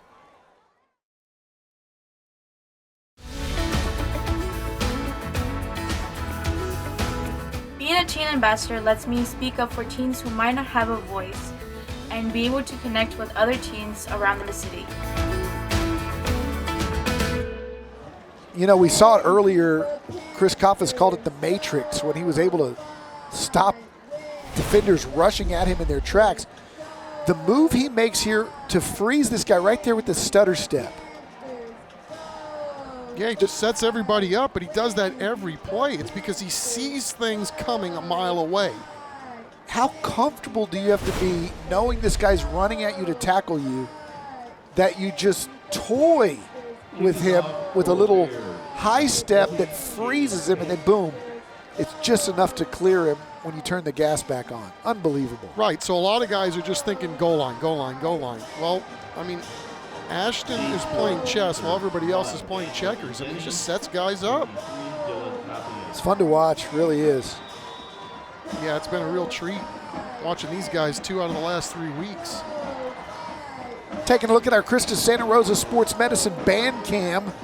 Not sure if everybody in the band realizes what we are witnessing here, but Ashton DeBose is closing in on some of the all-time great San Antonio records held by Heisman Trophy winners and Johnny Manziel and Ty Detmer, records that have stood the test of time and just had people's eyeballs pop out when you start talking about 8,000 career passing yards and 53 touchdowns in a season from a year ago.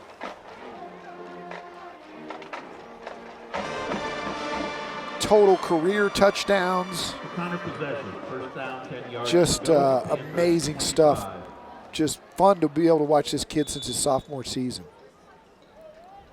And still, only 5 games into this season, and who knows how long they'll play into the postseason as the numbers will continue to rise.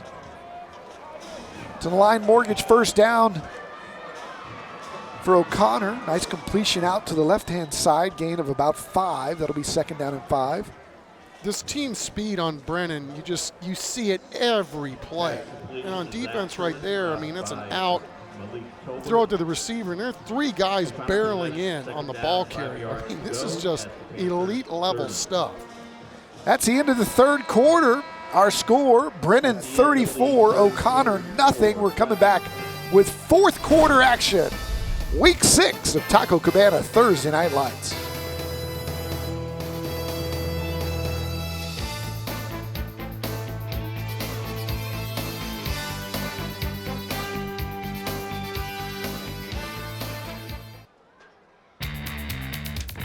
Time for the Texas Med Clinic Urgent Care third quarter highlights. Big defensive play by the Brennan Bears here in the third. It's C.J. Hunter with the pick in the end zone as the O'Connor Panthers were driving for their first score of the night. And then Ashton DeBose doing it again with his feet. And that makes it 34-0. Meanwhile, John Jay over Sotomayor tonight, 40-17, the final score there. John Jay's got some players. New set of downs for O'Connor. That one's broken up, second down rather. It'll be third down, and we've got an injured player down on the field. That's the young sophomore wide receiver for O'Connor, Zach Chernus, who took a big shot there after that pass into the flat.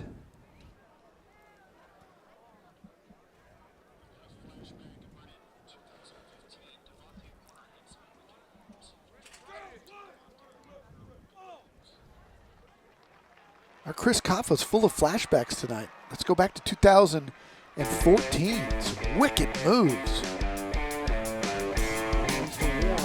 Warren's at the outside, cuts inside the 20. Warren to the 10, another move to the 5. Touchdown, Brennan! Devontae Warren with 2 wicked moves to go 26 yards for a touchdown. So many great memories. Chris Kaffa has all that, by the way, on the CW35.com.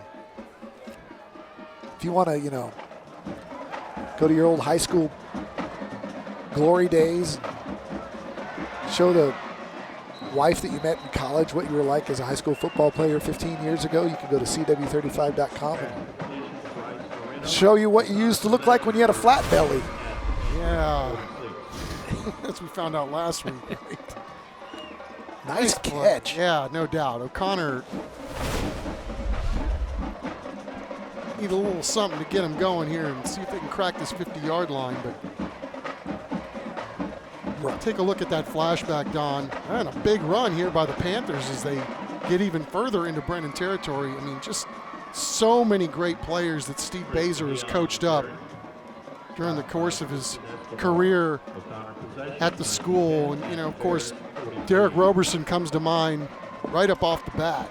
Yep. Recently signed with the Houston Texans and always goes back to the school and works out with Coach Baser's squad. He always likes having Derek around. And Jamel Jeter, a stud running back. Remember we had flashing as a freshman. He's at Texas State. The list goes on and on. Here's Lara on the keep, and we'll go down to the sidelines. Matt Roy with an injury update. All right, guys, good news and bad news. You see Keelan Elder out there. He just banged knees with another guy, but he is good to go. Bad news, though, is Ryan Watson is out for the rest of the game and possibly a lot more than that. He might have a significant injury, but we do know he is out for the rest of at least this game. Thanks, Matt. Our best go out to Ryan and his family as he's walked off with that what looked to be a knee injury in the first half. Great young man. Best of luck to him. Lara going deep one-on-one for the tall basketball player who's got it across the 5 into the Central Med red zone. What a big-time play. We said at the outset that Daniel Adeni had hops.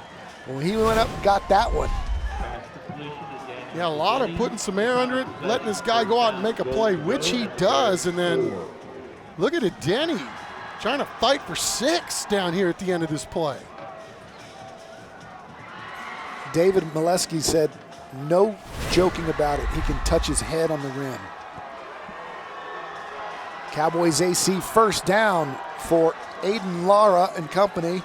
And he keeps and gets to the 1 where that Brennan defense bows up, stops him short. Tristan Escobar wasn't going to let him in. That'll set up second down, and a whole set of Panthers runs on and a different set runs off. Jumbo package there, so Brennan counters, and they run in 4 new guys. They may not have enough time to get everybody in there. Let's count everybody. They line them up. Second down and short, right at the doormat. Lara keeps, not going to get there. Stop short.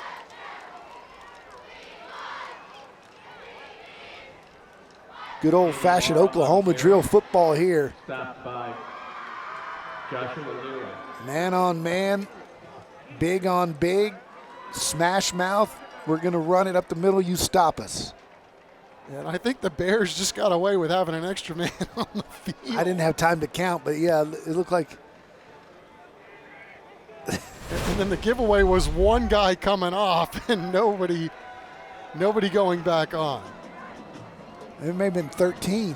O'Connor possession, second down, goal to go inside the Bears 1-yard line. Coach Molesky's thinking, man, these guys are hard enough when they got 11 on the field. Leave us a jumbo. Lara now going to throw the little jump pass, and it's thrown behind the intended receiver. I like the call. I like the thinking. Somebody get a mid on that?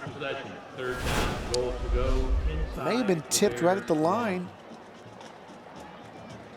Yep, sure enough. Good call, Chuck. Your eye's better than mine. Yeah, that was a great play design too, and it was all you could eat. If he could just clear the defender, that was probably going to equate to 6 on the board. Oliver Arredondo with the tip. Sets up 3rd and goal. Lara going to keep it himself. This time he gets in. Touchdown, Panthers, their first of the night. Brennan came up with the football, but once he crosses the plane with possession, the play is over. It doesn't matter what happens after that.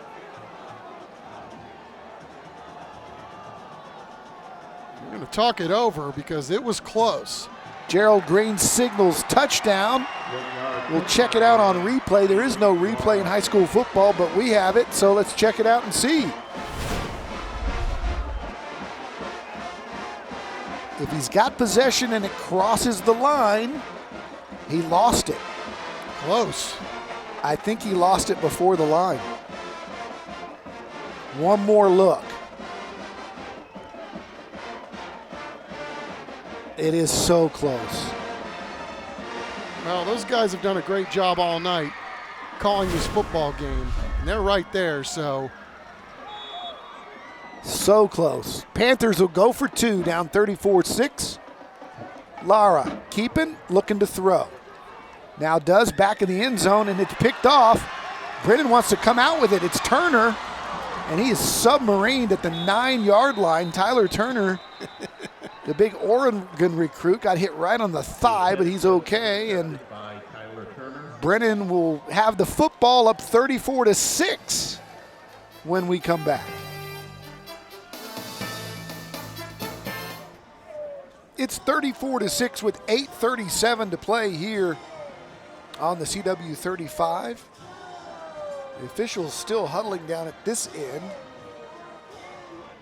And David Molesky's getting an explanation of at the other end over the missed extra point, Tyler Turner interception that he brought out.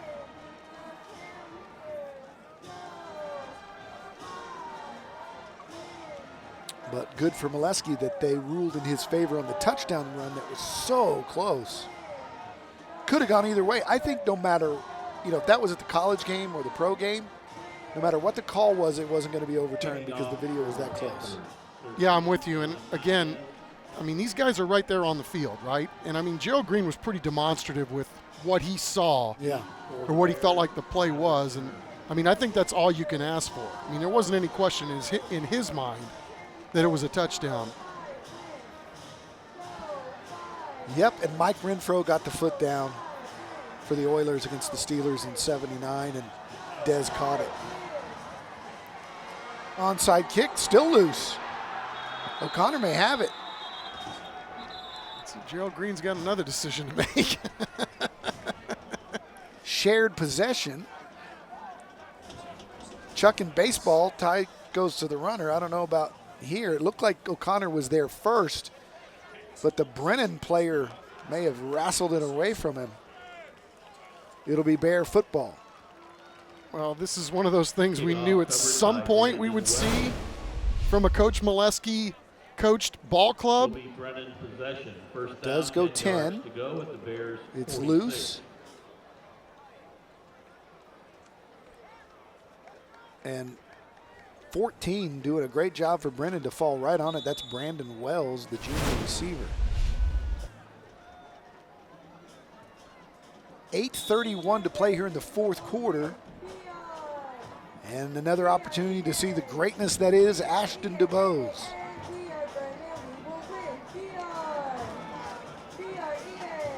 Takes a straight drop, wants to go deep.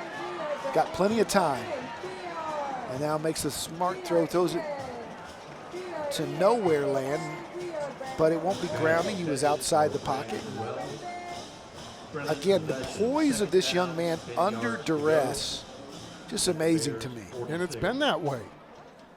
From the very first day we saw him as a sophomore. Yeah, and we talked about this the last time we had him. I think the biggest leap that he made between his sophomore and junior years was that, he's always good at getting the plays and running the plays, but now he's thinking more like a coach when he gets the plays. He knows what, the 40,000-foot view is.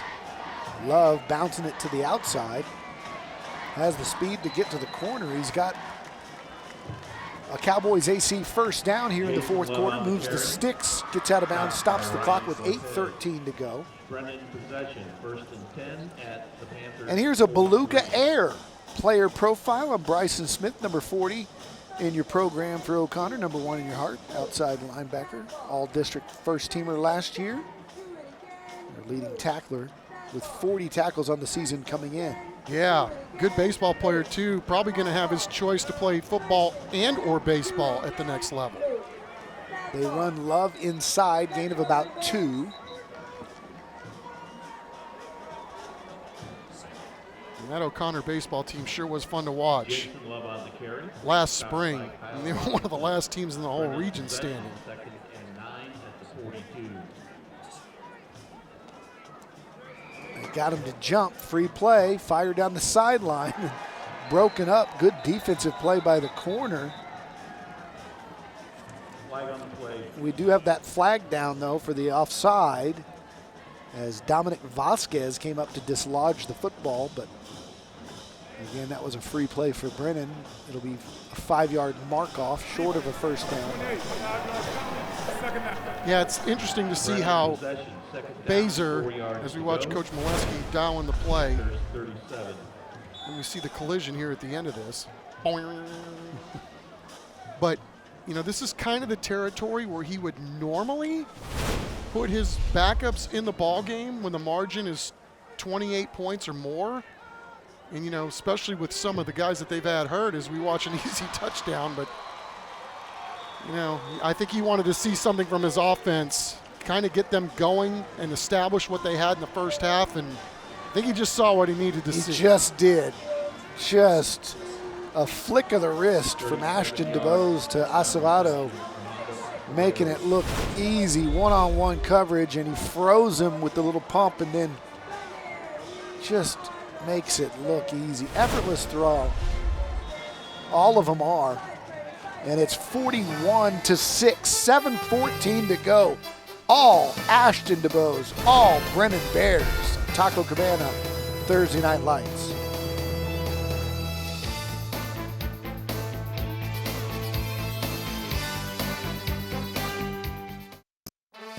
Tonight's Band Cam is sponsored by Christus Santa Rosa Sports Medicine. The Christus Santa Rosa Sports Medicine Band Cam. Hope you enjoyed both bands during our Central Med halftime show. Band uniforms have taken it up a notch once the cooler weather comes. Yeah, both of these bands were outstanding tonight.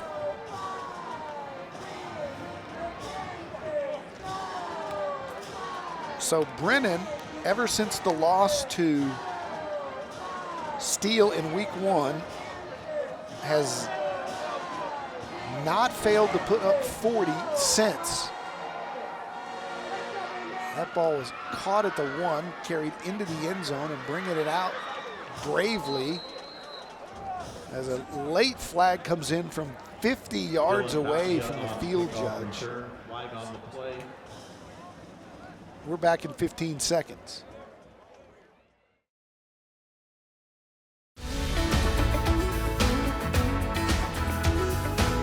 Being a teen ambassador gives me a push to be a better leader of my community, and it makes me happy to be of service to someone.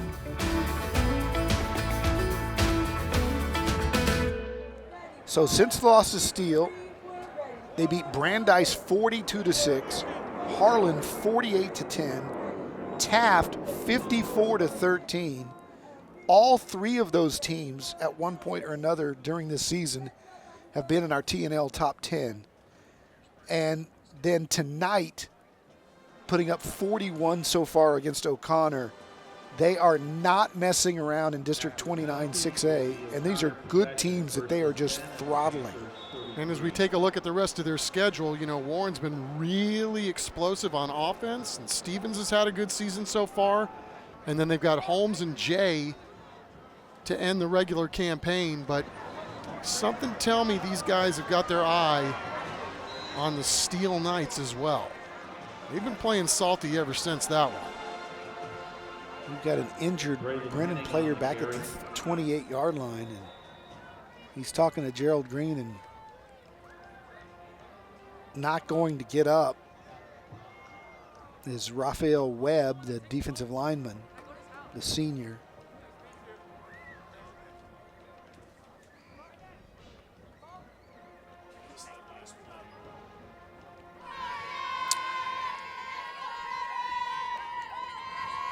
Looking more at the Red McCombs Toyota Smile Can as the cheerleaders showing off those Monarch trophies. Stick around for the post-game show. We'll be handing out the Monarch Trophy and the Player of the Game Award. If you need trophies or plaques or awards or any such certificates of any kind of cool thing for your business, just call them at 344-3777 as they will walk off the injured Bear. It looks like he's okay. Nice gain on that last play of about 12 right up the middle by Braden Hennig, number 33, the running back. Gives them a Cowboys AC first down with 6:49 to go. New quarterback in, but a pre-snap whistle as he completed it to a very, very familiar looking tall number 15, not John Locke, but his little brother Will, who's at 6'4", 215, just a junior, so he may have his big brother's future in his plans as well. Quarterback now is Garen Andrade, who Coach Molesky told me before the game could likely see some time. He's a senior.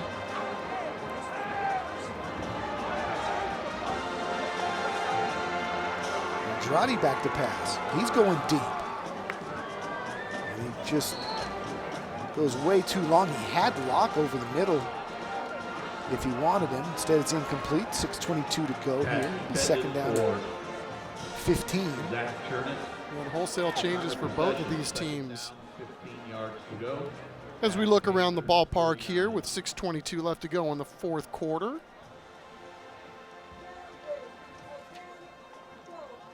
CJ Hunter getting some face time tonight. They're running stride for stride with the receiver. CJ Hunter had a big play earlier in the game as well. That interception in the end zone. Don't forget to check out Beyond the Game. Also, go to sanantoniosports.org to nominate the middle school or high school teams that are doing great stuff in the community. You can nominate them there, and we feature those teams on our various sports shows throughout the week. O'Connor possession, second down, 20 yards to go. At the Panthers 34.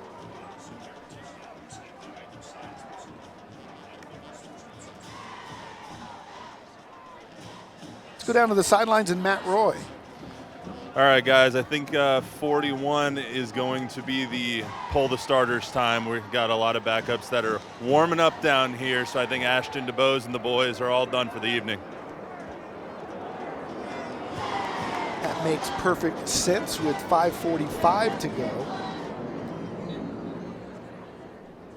Yeah, especially when you're thinking about, having a global view of not only this game, but the rest of your district schedule, and then the postseason if you're Brennan. Got some guys nicked up here tonight, and this is going to happen during the course of the football season. Again, we see it at every level, right? College and pros. I mean, you've got to manage these games for big picture, not just the one that you're playing on Saturday, Sunday, or Friday night or Thursday. Yeah, and when you're 15, 16 years old, you're like, Coach, we're up 41-6. When you're the coach, you're saying, look, we're not good enough to beat Lake Travis right now. And I want you guys to dial in so that we don't drop wide open touchdown passes, that we don't overshoot guys when we have guys in the flat that are wide open on the check down. And, we're playing for something bigger. You get the sense that they have a lot of guys who do understand that, though. Tyler Turner and the DeBose brothers and others. But, again, they're 15, 16-year-olds, so that's what coaches go through as a flag flies on this punt return taken by Turner He's going to get to the outside. You see his speed. Why he'll play safety at Oregon when he gets there.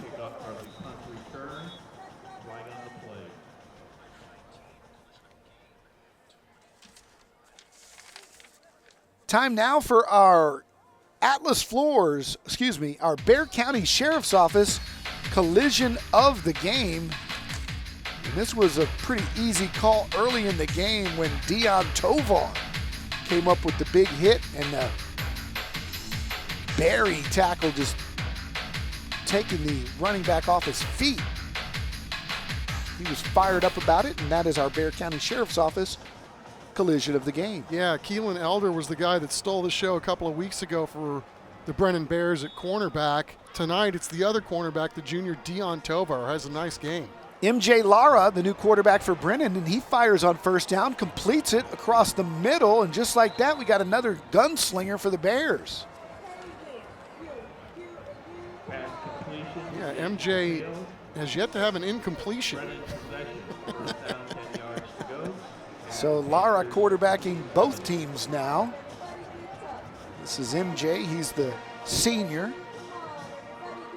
How'd you like to be a really good quarterback at Brennan? Go to high school, you just happen to be in the same class as Ashton DeBose. I think I'd be in the portal. If there was one in high school, right? He'll hand it off to Nathan Toney, who we saw a lot of 2 weeks ago when Love was hurt. And something tells me this 3:30 will be the fastest 3 minutes and 30 seconds of the football season, with one more first down if they can get it. 9 yards to go at the Panthers 26. Make sure you stick around for the post-game show. We will hand out the Monarch trophies. Player of the game. Player of the game. I know. I still think we got to come up with a hair guy, too. We've seen some good ones here from the Bears the last couple of weeks.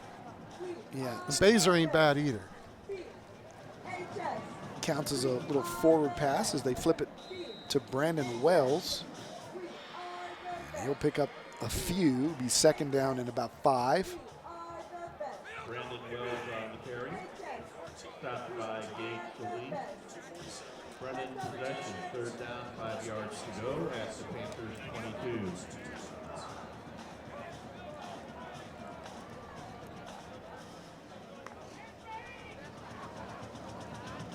Lara going to sling it and complete it. It'll get you where you need to be, which is the Central Med red zone. And that'll set up 4th down and 1. And if they can pick up one more yard, they'll run out the clock here.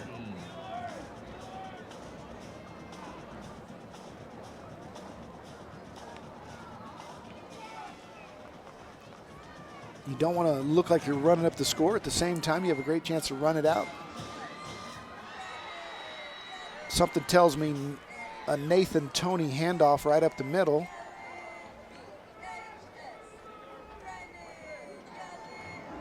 He's going to take a delay a game here. Take his timeout. And we will take it with them. 41-6. We're going to wrap it up when we come back.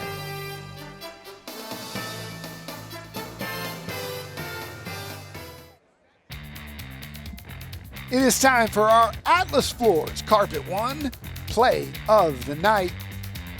He's been the superstar all night long. He's Ashton DeBoe's little freeze move and waltz into the end zone. Our Atlas Floors Carpet One play of the night. Well, he was dynamic running it and really spectacular throwing it tonight as well.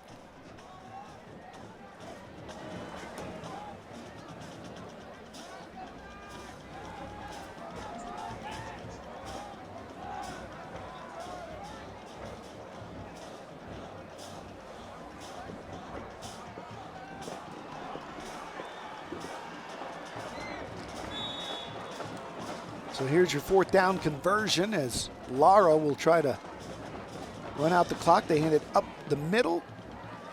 That will get the first down.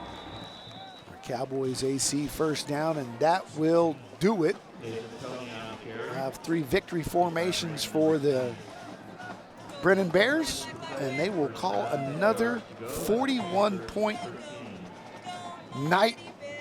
41-6 will be your final score, as they will put up 40 for the 4th game in a row. Mighty impressive performance coming off the bye against an O'Connor team that we said, was right there in the thick of the playoff hunt and will be when we're talking about this at the end of the season. But to come out here and do what they did on both sides of the ball, hats off to Steve Baser and his coaching staff getting his squad ready to play football tonight as they wind it down here in the 4th. Yep, they were very sharp early, not quite as sharp in the 2nd quarter, but found a way to find another gear in the 3rd quarter to put it away. And, we knew we made the schedule for this year's Thursday Night Lights that we were going to have Ashton DeBose twice this season, and he did not disappoint. I would imagine that the offers are going to start piling in here after early signing day. He's on a lot of people's short lists. Best offer right now is UTSA. He and his brother both have been offered by Jeff Traylor's staff. Got Fordham, Austin P, Lamar, and some others. And the more he puts on tape, the more the offers will come in, because frankly, one of the reasons he hasn't had a lot of Division I big-time offers is because he didn't go to any of the camps. He was working fast food jobs in the summertime. Sounds familiar. They know who he is now. He's the victor, 41-6, Brennan over O'Connor. When we come back, we'll go down to the field. Our Matt Roy will join the victorious Bears. He'll hand out the trophy to Coach Steve Baser and the player of the game. I wonder who that could possibly be. Next.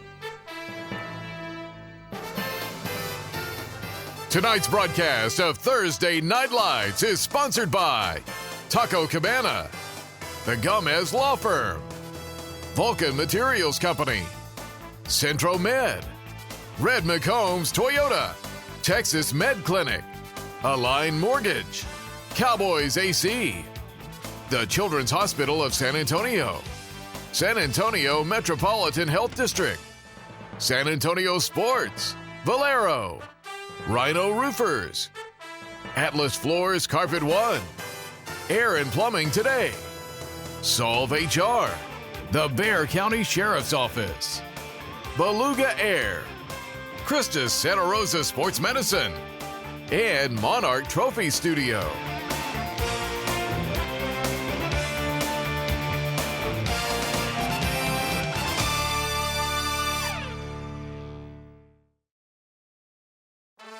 Welcome to the Taco Cabana Thursday Night Lights post-game show, presented by the Gomez Law Firm. The Brennan Bears are your Week 6 Taco Cabana Thursday Night Lights champions this week, 41-6 over O'Connor. Let's hand out the hardware with Matt Roy down on the field. Matt? All right, Don Chuck, great game, 41-6. We have the winning Brennan Bears, guys. Make some noise. A dominant performance, and especially a dominant performance from Mr. Ashton DeBose. Let's get up here, buddy. Ashton DeBose got our player of the game, 247 yards through the air, 94 rushing. Maybe if somebody didn't hold on the call, we would have had 100 yards rushing, Mr. Acevedo. But what happened tonight? You got 5 touchdowns, almost 350 all-purpose yards. What were you seeing? Well, we started out fast, and then we saw it coming. Like the defense, they started like slacking off, so they started messing up. And then at halftime, I talked to all the guys, the leaders and stuff like that, and then I told them that we need to lock in and like run the score up for real, and then we did. So you had 5 touchdowns tonight. How many do you think you would have had if there weren't any drops or penalties? I don't know, man. I probably would have had quite a few, probably 9. That touchdown run that got called back, that was a great run. And so were you just thinking, all right, so that one got called back, I got to get into the end zone on the next one? Is that what happened on the run? Nah, I'm just an athlete. I got to do it again. If it could get called back, I got to do it again, keep doing it over and over and over. All right, last one. You guys are 1 point away from being undefeated. How much does that feed you guys as you keep going? Hey, just keep being humble, keep working like we always do every day, and just keep doing being us. All right, Ashton, congratulations on the player of the game. Guys, make some noise for him. All right, Coach. Coach, let's get you up here. So, Coach, the talent on this team is undeniable. Also, the height on the team, undeniable. It's pretty insane. Is this one of the most talented teams you've had here, Brennan? Yeah, obviously. I mean, we're exceptionally good on both sides of the ball. And like I said, our quarterback's got a lot of, records, and I don't know if he broke something tonight or whatever, but, it's just about getting better each week and staying humble and doing our jobs, and hopefully that's what we did, and hopefully that's what we continue to do. Coach, you guys have allowed 25 points in the last 4 weeks. That's less than you allowed in the first game overall. You guys are 1 point away from being undefeated. How much does that feed you guys as you keep going?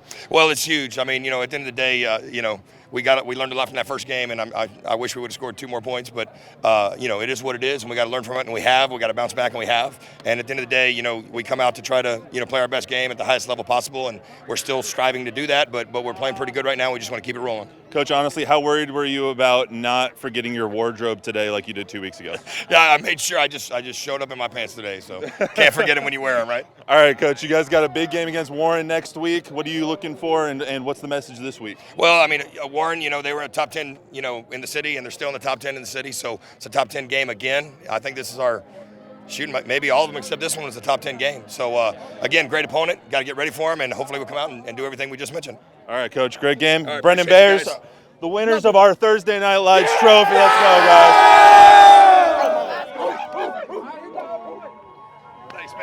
Certainly a Matt Roy for unsportsmanlike conduct. Putting everybody on blast. He called guys out by name. Matt, they're high school kids. We're coming back to wrap it up right after this. Welcome back. Time for our Texas Med Clinic Urgent Care game highlights. Lots of touchdowns tonight. All of them starting with A. Aaron DeBose catching that touchdown pass. His twin brother Ashton DeBose with a touchdown run. Avron Carter had a couple of touchdowns tonight. This one early in the game. And then it's Avron again with his second touchdown. Ashton scored another as Brennan started to run away with it in the second half.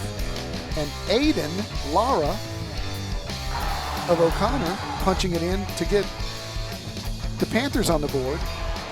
And then Armando Acevedo scoring again as well. So 1, 2, 3, 4, 5, 6, 7 touchdowns tonight, all starting with the letter A. And thanks to Mark Kusenberger pointing that out. Hey, next week we're at the Rock Pile. Alamo Heights playing in their new district. We'll take on the Jefferson Mustangs.